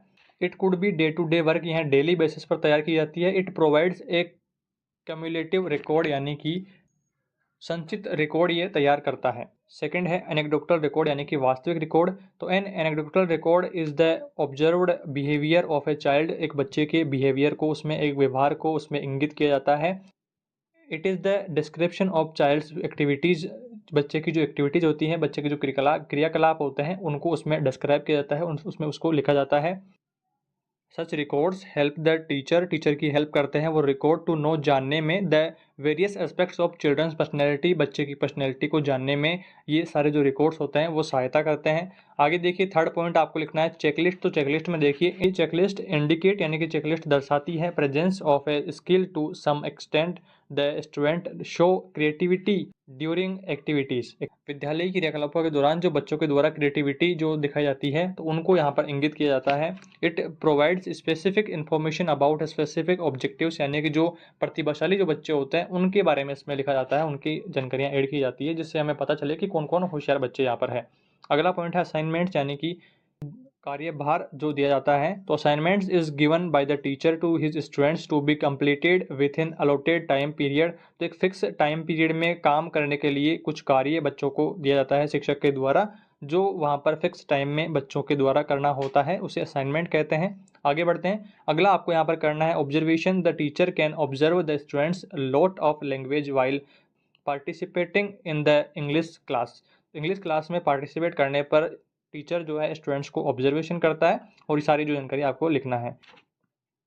अगला पॉइंट है छठा प्रोजेक्ट्स। प्रोजेक्ट्स में देखिए also given an any topic to the student by the teacher. The projects can be done in the classroom at और एट होम। तो यहाँ पर देखिए जो गृह कार्य बच्चों को दिया जाता है, जो होमवर्क या फिर जो क्लास वर्क जो दिया जाता है बच्चों को टॉपिक को कंप्लीट होने के बाद, ताकि बच्चे उसका कंप्लीट रिवीजन दोबारा से कर सकें, तो उसका यहाँ पर बताया गया है प्रोजेक्ट के रूप में दिया जाता है। अगला आपका इंपॉर्टेंट क्वेश्चन है what is the difference between assessment and evaluation. देखिए दोनों का अर्थ एक ही होता है बट दोनों डिफरेंट डिफरेंट टाइप्स में काम आता है। Assessment requires the gathering of evidence of student performance over a period of time. एक फिक्स टाइम पीरियड के दौरान जो परफॉर्मेंस होती है स्टूडेंट्स की, उसको मेजर करने का काम करता है। उसके जो लर्निंग जो उन्होंने सीखा है, जो अंडरस्टैंडिंग उन्होंने देखी है, तो वो वहाँ पर उसमें मेजर पॉइंट किए जाते हैं। और इवेल्युएशन में देखिए evaluation occurs when a mark is assigned after the completion of a task, test, quiz, lesson, learning activities. तो यहाँ पर जो टेस्ट और क्विज वगैरह होते हैं उनको कंप्लीट करने के बाद टीचर के द्वारा बच्चों को मार्क्स दिए जाते हैं, तो वो इवैल्यूएशन में आता है, मूल्यांकन में। तो इस तरह से आपको इनके बीच में डिफरेंस लिख देना है। आगे बढ़ते हैं दोस्तों। अगला आपका इंपॉर्टेंट क्वेश्चन है here are the language skills assessed. तो लैंग्वेज स्किल्स जो होती हैं LSRW, उनको किस प्रकार से मूल्यांकन किया जाता है, तो वो सारी चीज़ें आपको इसमें एक्सप्लेन करनी है। तो सारे पॉइंट्स हम यहाँ पर देखेंगे। और देखिए LSRW का क्वेश्चन वेरी इंपॉर्टेंट है, आपके हर बार परीक्षा में आ ही जाता है क्वेश्चन घुमा फिरा करके। तो आपको ध्यान से देखना है। आपके इंग्लिश में पार्ट ए की फर्स्ट, सेकंड और थर्ड यूनिट में LSRW के बारे में डिटेल में हमने बात की है, तो आपको उन वीडियोस को ध्यान से देखना है। यहाँ पर दोस्तों हम बात करेंगे असेसिंग लिसनिंग, यानी कि लिसनिंग का मूल्यांकन किस प्रकार से करेंगे। तो लिसनिंग का मूल्यांकन आप भी जानते हैं कि आप कुछ बोलेंगे और बच्चे कुछ सुन रहे हैं, तो वो अगर उन्होंने ध्यान से सुन लिया है तब तो उनकी लिसनिंग ठीक है। अगर उन्होंने सुनने में कुछ गड़बड़ कर दिया है तो फिर उनकी लिसनिंग ठीक नहीं है। तो यही यहाँ पर लिखा हुआ है।